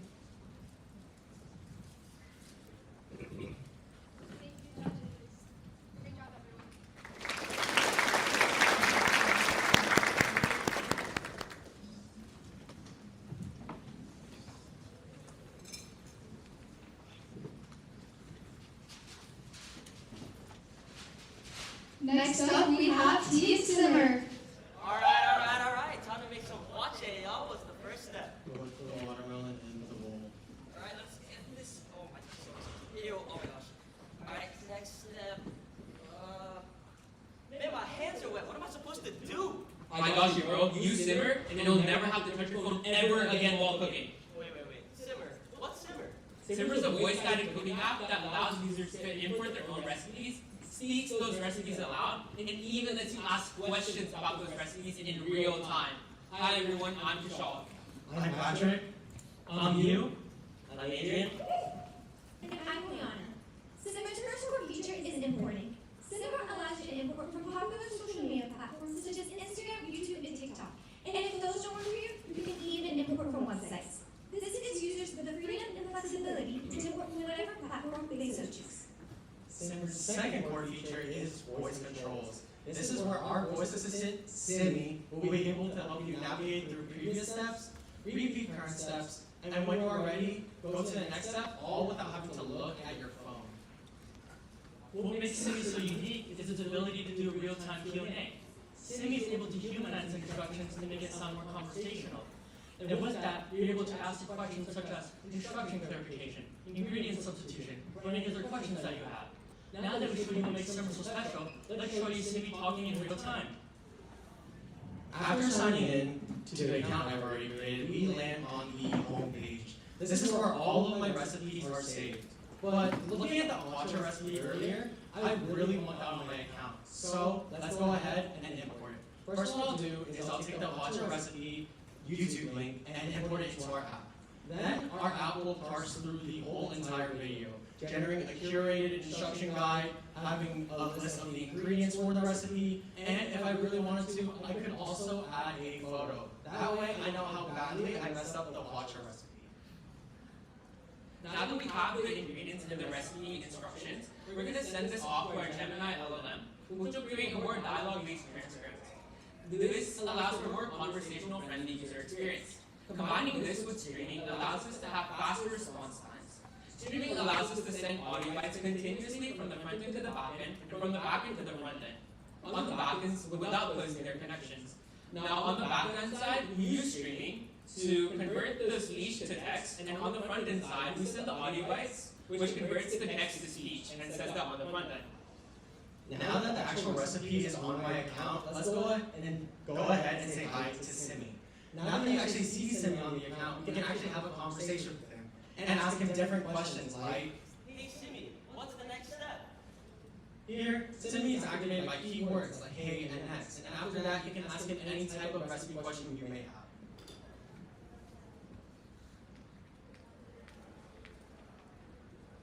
And combine it with the drained fruit cocktail and berries in a large bowl.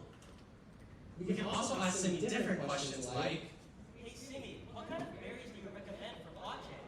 here, Simi will look into our database for different substitutions for berries. That way, even if you don't have the main ingredients, you can still make the recipe at home.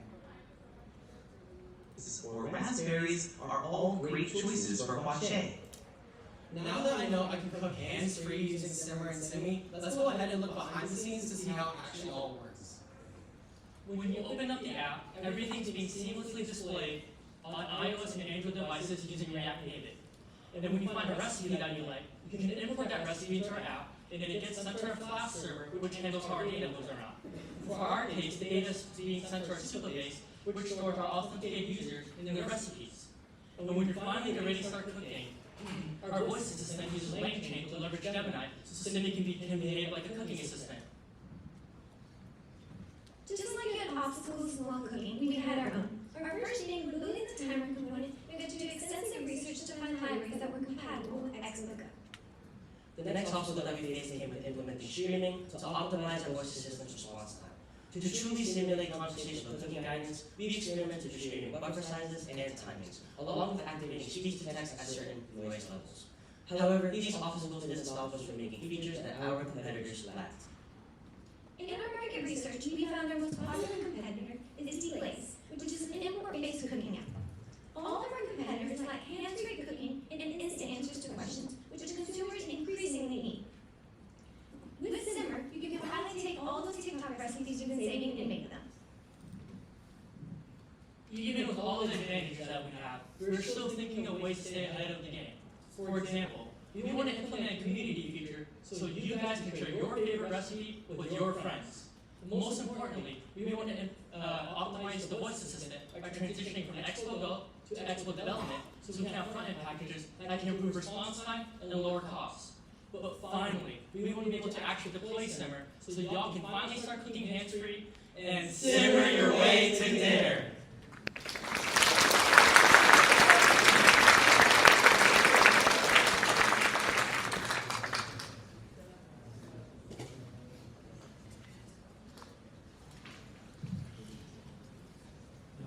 How would you get the recipes from the link, like from the YouTube link? So apparently we're able to get it from various social media platforms like YouTube, TikTok, and Instagram. For YouTube specifically, we use YouTube's API, which gives us the description section. And then we also have a YouTube API library, which allows us to get the actual captions from the video. And then we use the description and the captions, and we send it off to our Gemini model, which creates the more like dialogue-friendly transcript with the recipe. Can you walk me through what happens if something goes wrong, if I made a mistake in the recipe and I need to go back? So in the voice guidance, like the Zimmy, you can ask it to like go next. You can also ask it to repeat the step or even go back. So if you miss a step, you can say, please go, like hey Zimmy, go back, and it would repeat the previous step for you. Thank you.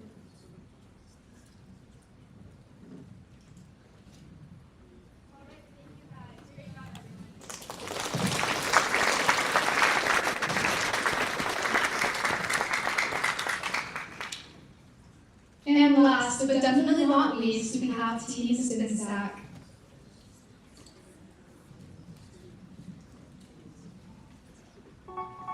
Trash.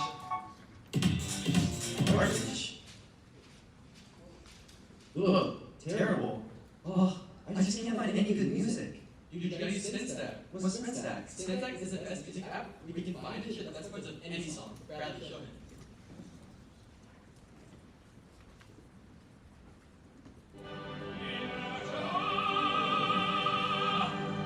Whoa, whoa, whoa.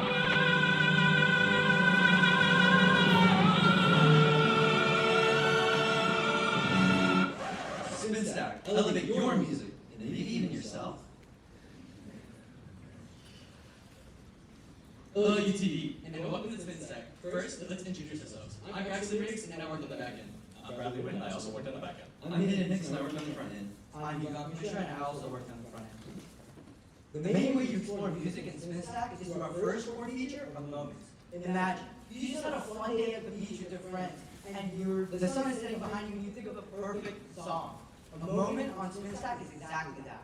You can share moments just like these on the SpinStack homepage and discover other people's music tastes. Or if you want to see what your friends are listening to, you can look at their stories, which is just 24-hour moments.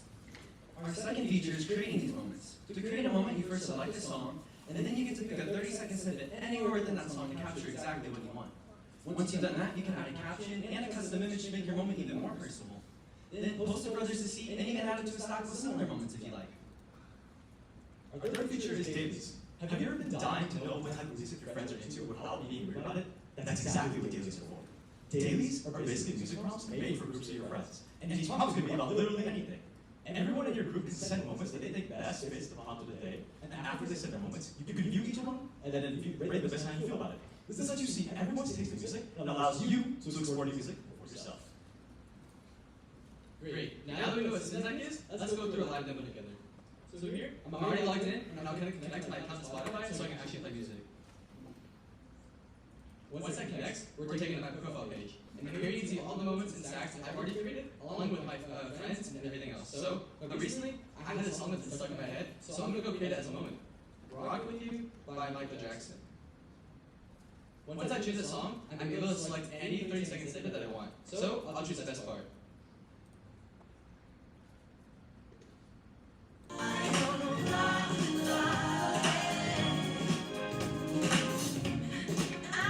That part was awesome. So I had a caption that others could read when they get my moment.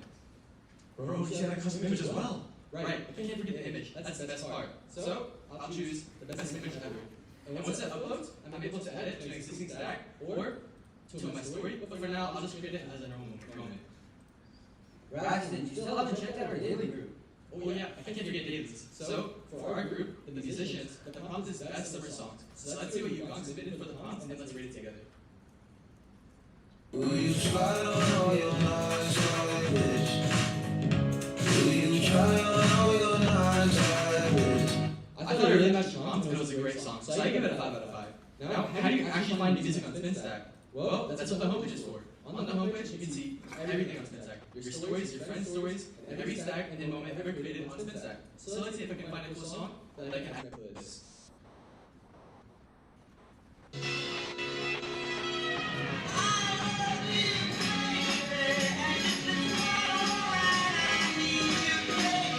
The song is awesome, so I can like it and add it to my playlist later. And that's how SpinStack can help you find music in a brand new way. Now, back to the presentation.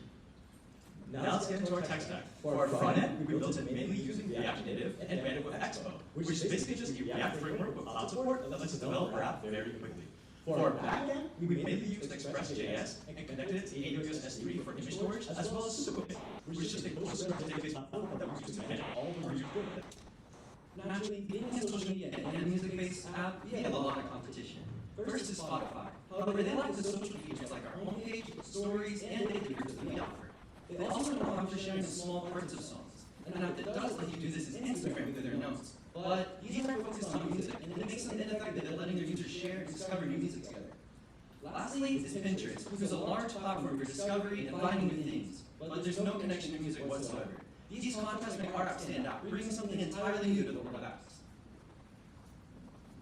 During development, we had two main obstacles. On the back end, it was integrating Spotify. At first, it worked fine, but as our app scaled in size, we had to further optimize our code and then remove unnecessary API calls, and now it's perfectly fine. On the front end, we struggled the most with creating the moment view. Between creating an animated record and a waveform to show the appropriate part of the song that the moment actually was, it proved to be much more difficult than we anticipated. But we overcame this, and the team thinks it turned out great. In the future, we'd like to focus on three main things. The first is a broader catalog of songs. We want our users to explore as much music as possible. That means songs that aren't just on Spotify, but on Apple Music and YouTube too. The second is more personalization of moments. A moment needs to truly express the vibe you feel when you listen to it. And we want to expand on this personalization by adding things like cover images and emoji reactions. The third is greater connectivity. You can explore music in this app just fine, but we want to add support for sharing moments and stacks outside of the app. And that's how you can take your music to the next level with SpinStack.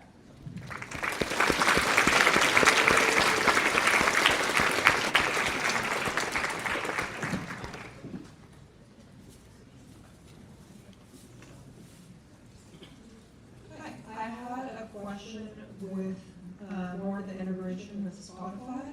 I wanted to know, for example, if there was a feature where you could like songs on SpinStack. Is liking that song on SpinStack add it to your like songs on Spotify or playlist, or does that just live within SpinStack? Yeah, so it just lives within SpinStack. So if you click on the same moment again, for example, it'll stay liked. So you're like, hey, I already like this song. Maybe I forgot to add it to my playlist. I'll go add it now. So, but that's something we also add for the future. We more integration with Spotify, add it to a playlist, and that way you don't have to do it outside of the app. So that's one of our future plans. Sounds good. If you have more time and you could add any feature you wanted, what's a feature you would like to add to have users incentivized more to use your app versus BeReal or Spotify or Instagram Notes?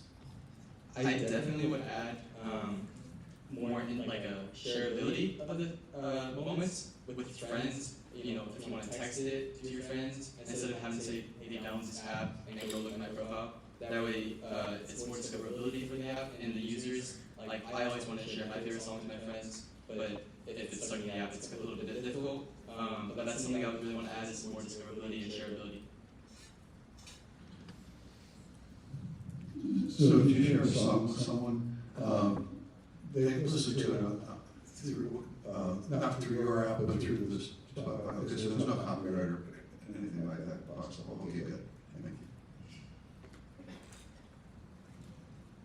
you. Next concept. And so is this currently restricted to a particular language like just English or like it's open to pretty much any language in any songs? It's open to any language on Spotify currently, and then that's one of our future plans is to broaden our music providers. So SoundCloud, other providers that might have more foreign music, for example. So anything that's on Spotify, you're able to search up on SpinStack, and then you can get a moment out of it. Thank you.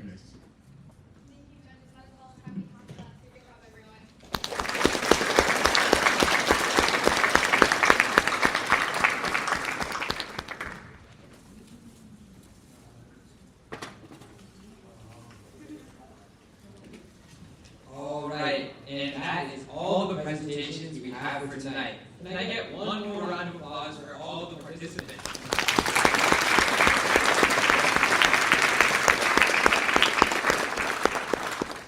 Judges, if I can kindly ask you to double check your rubrics and make sure your score sheets are completely filled out, that would be greatly appreciated. Thank you. Now, while our judges double check their rubrics, please use the link on the screen to check in to show us that you were here. Now we'll be taking a brief 10-minute intermission while the judges tally their rubric and figure out the winners. Make sure to stick around to see who they are. Feel free to take this time to socialize or take pictures. Thank you.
Some people's due date was like, I think it was like November 19th or no,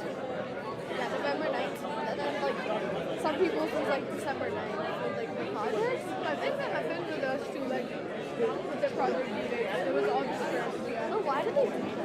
I feel like it's like 20-day difference. How was those finals? A lot harder than I expected. I don't like the chip. It's all like free notes.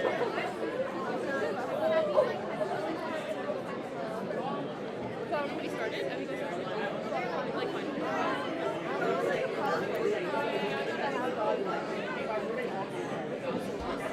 At this point, I'd gap. Like one question of compiler design the whole day today, and I was like, I don't know how I'm studying for this final. I was studying this like the night before. I'm gonna have to do that because I have. I don't know how to. I don't know anything.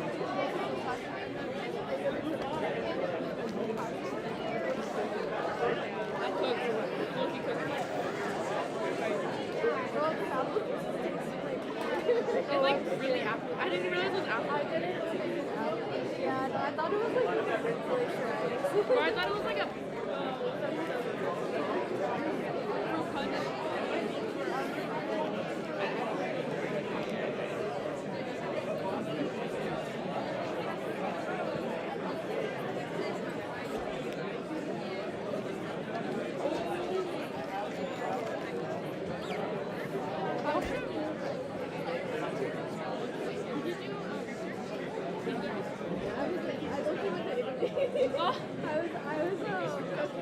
I was on a flight, so I didn't know.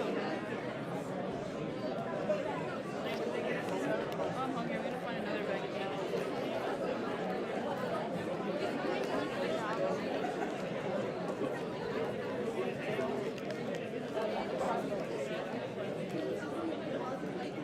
No, I need to hurry up. That's just not ending. Are we gonna be at like 11? Oh, dude, 11.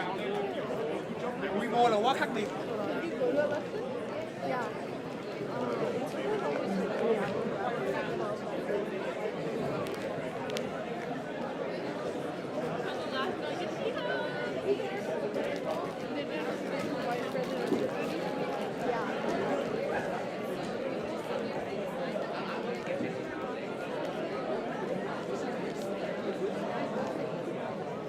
I want to see it. Yeah. It's like live right now.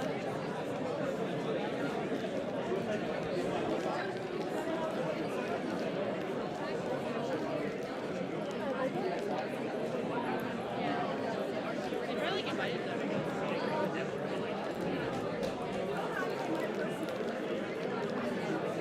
Oh, you can like barely hear it.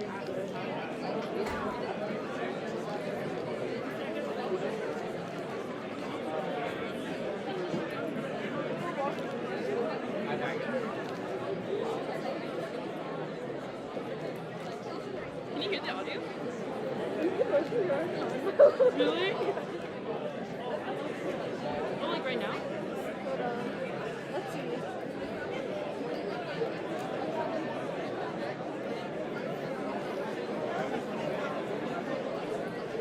I don't think you can. How is it not like that?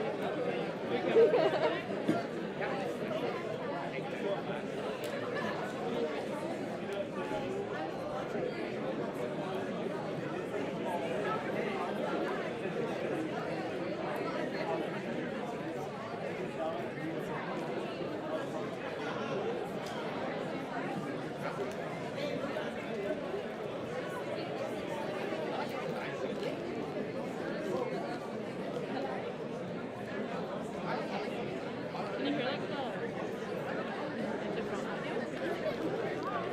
Like the people when they're like. Yeah, you can hear that.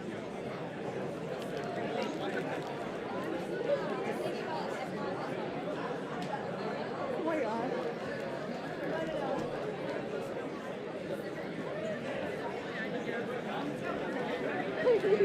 Really?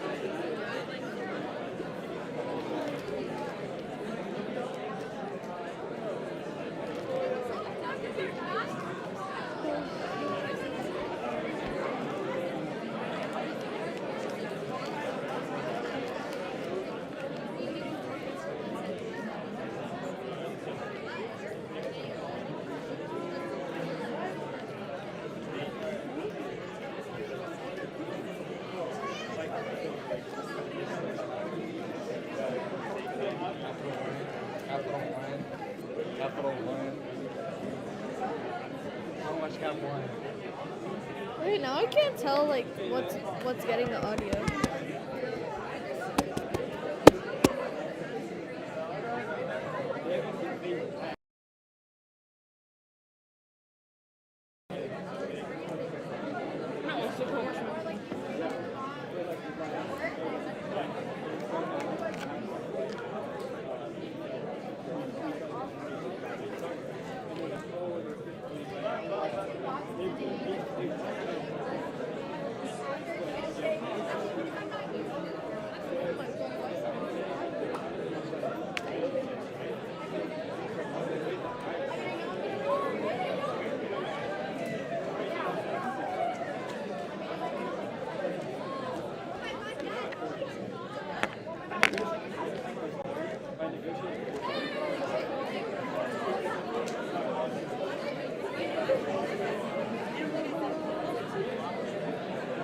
Is it muted?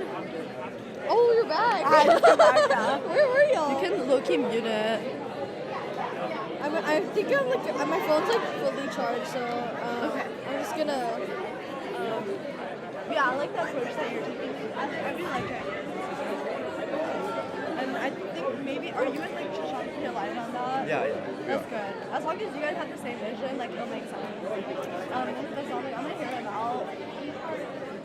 It's just good to hear out someone, so we'll see. And then I'll just like vote based on like whatever. Like of course there's like loyalty, but it doesn't hurt to hear out someone.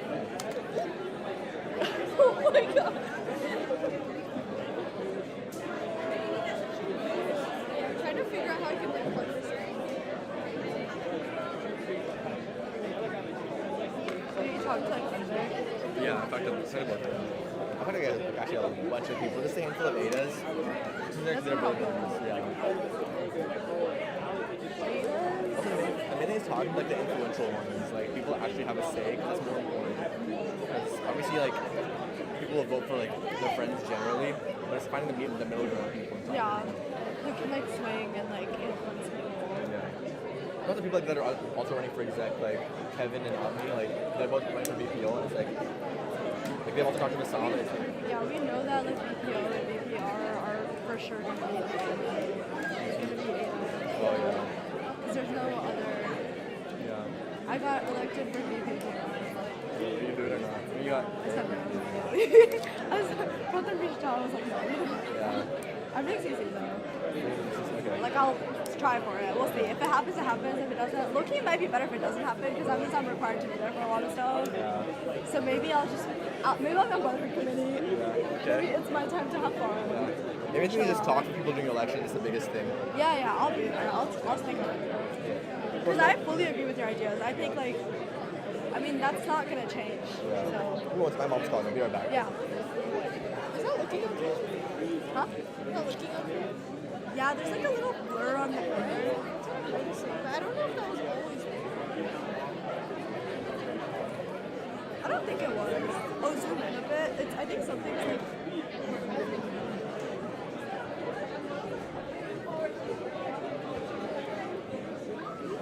Maybe it's a QR code. There. Good? Okay, bet. And then, yeah. And then, should I go put these up there?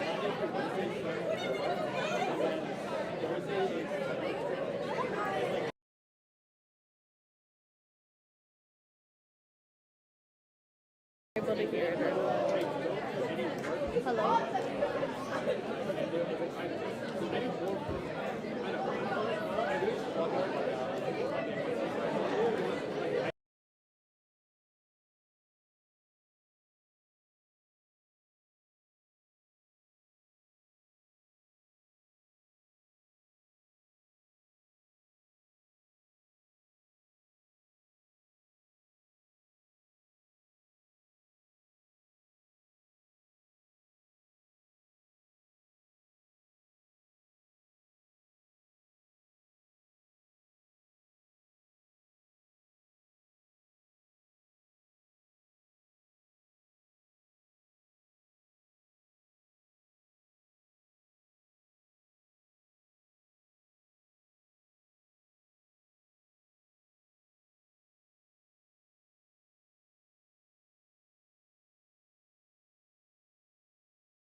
Sounds good. Because we wanted to do one at the beginning, but we came like 7:50. Yeah. So we didn't have time to like film everybody. Okay, that's okay. Alright, we'll do it at the end though. We'll make sure we like catch people because they'll try to leave. Oh yeah. We just need the winners. Mainly the winners, yeah. And then we could also interview the winners, I was thinking. Yeah. Okay. Is the mic audio on the laptop or the phone?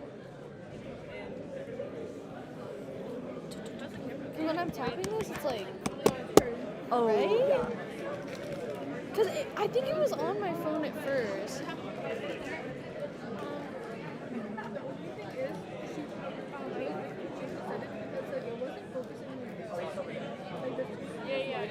Yeah, it's your phone. Right? But I wonder why it's like clicking like that. Alright guys, we're going to settle down. We're about to get started. Here, wait, I'll check the live stream.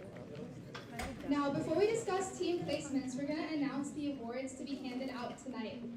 Each member of the team placing first will receive a $50 Amazon gift card as well as a trophy. Each member of the team placing second will receive a $35 Amazon gift card as well as a trophy. And each member of the team winning the design award will receive a special trophy as well. The criteria for general judging includes collaboration, visual design, implementation, demo execution, and presentation. The criteria for design award included user experience, aesthetics, originality, and presentation.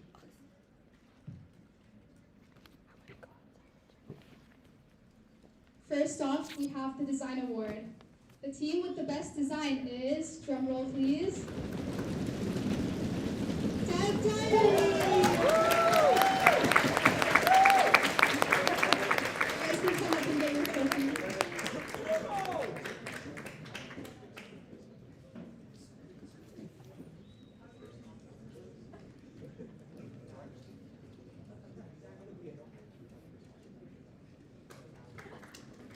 Congratulations, Dead Diary!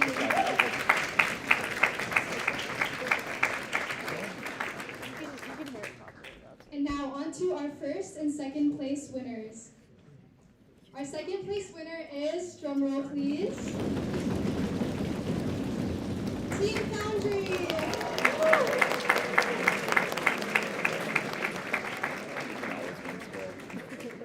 So good. This team is so good.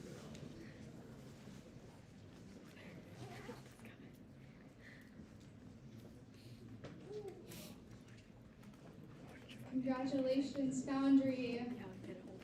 Woo.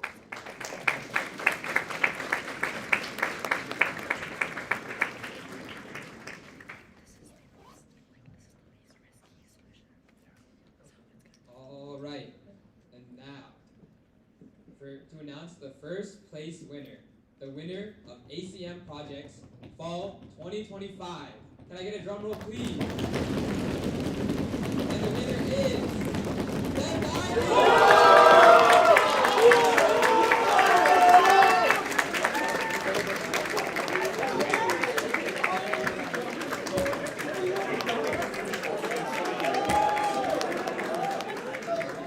That's great. Congratulations, Team Dead Diary. Please. Yeah, my name is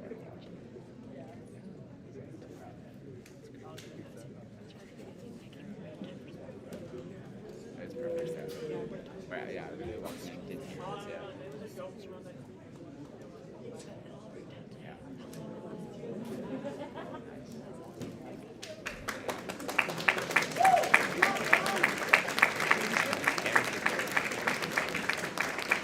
Congratulations, once again, Team Dev Diary.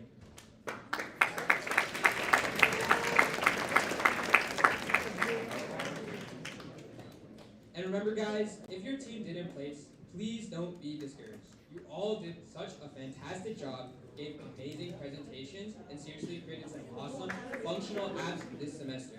Please be proud of your work. We saw that effort throughout the semester all come together today. Congratulations to all the participants.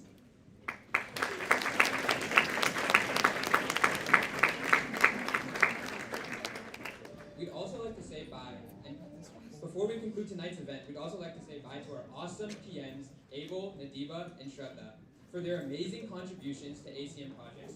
We really will miss you a lot, and wish you the very best in the future.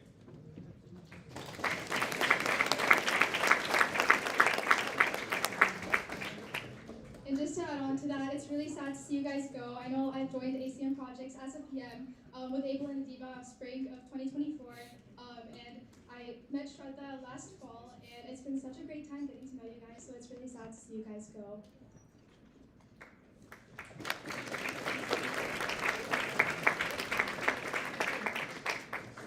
And on that note, as you guys may or may not know, I will be stepping down as director next semester.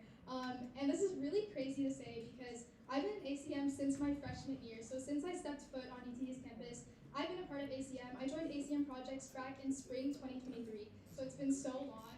And I've been in projects ever since. So it's super crazy that I'm leaving. But I can say that ACM Projects has been such an amazing experience and such a crucial part of my college life.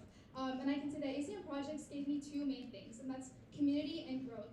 I've made so many friends through ACM Projects. I'm actually still friends with my team from spring 2023, which is crazy because it's been so many semesters since then. And I can say that I've become best friends with our entire officer team, and I don't think that's something you can say about just any club.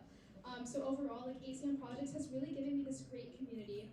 And apart from that, it's allowed me to grow so much over the years. Not only technically, because like back when I was a freshman, I made an application just like this, and I learned a lot of technical skills from that. But I learned so much as well after that, being a project manager, and also seeing all of the participants and project managers as well.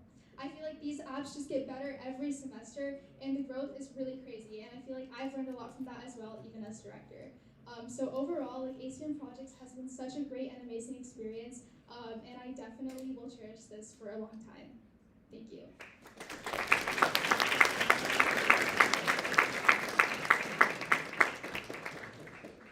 But while it pains me to leave, I would like to take this moment to recognize our next co-director for ACM Projects.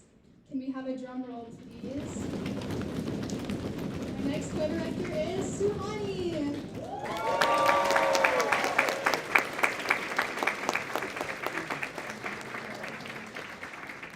Hello everyone, thank you all so much for coming out tonight. I want to start off by thanking our judges. ACM Projects presentation night would not be possible without you.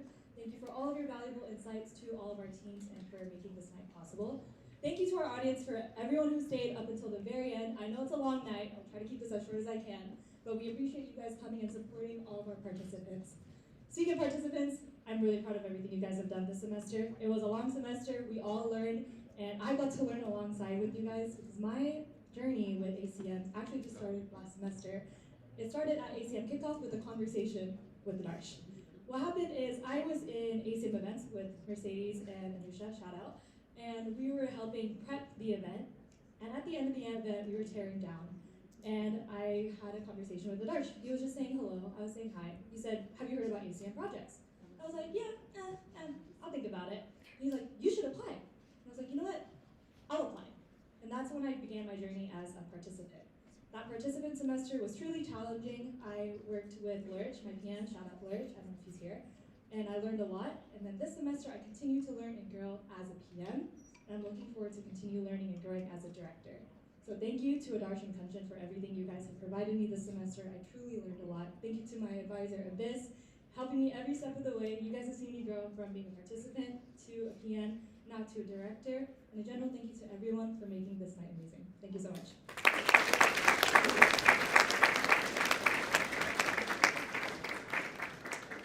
Super excited to see Suhani as director next semester. She's such an amazing person and she's really proved herself this semester. And I know she'll do amazing things with this program. Yeah, absolutely everything Kanchan said. Suhani's been such an amazing PM this semester, and she has such a drive to make ACM Projects such an amazing division, and I'm excited what she does for the future of ACM Projects.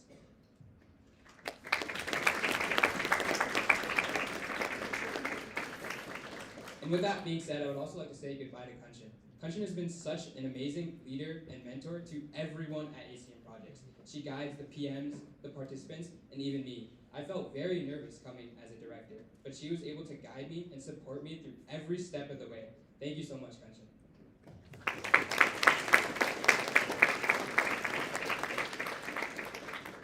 Thank you, Adarsh, for the heartfelt words. And with that being said, We'd like to thank you once more for coming out to ACM Projects tonight and supporting our program. Special thanks to all our amazing judges for your time and your input. We hope you enjoyed seeing what the teams were able to accomplish today. And that concludes ACM Projects Fall 2025. Don't you all worry. Projects will be back for more projects and more presentations next semester. If you are interested in participating in ACM Projects, be on the lookout next semester. And exciting and other news, we also have other applications currently open. Please scan this QR code and you can see applications that are currently open right now, such as the Dev Division and applications that open up next semester. Thank you and have a great night, everyone. Participants, PMs, and mentors, please come to the front for a photo. Yeah, you can stop streaming. So first do stop streaming.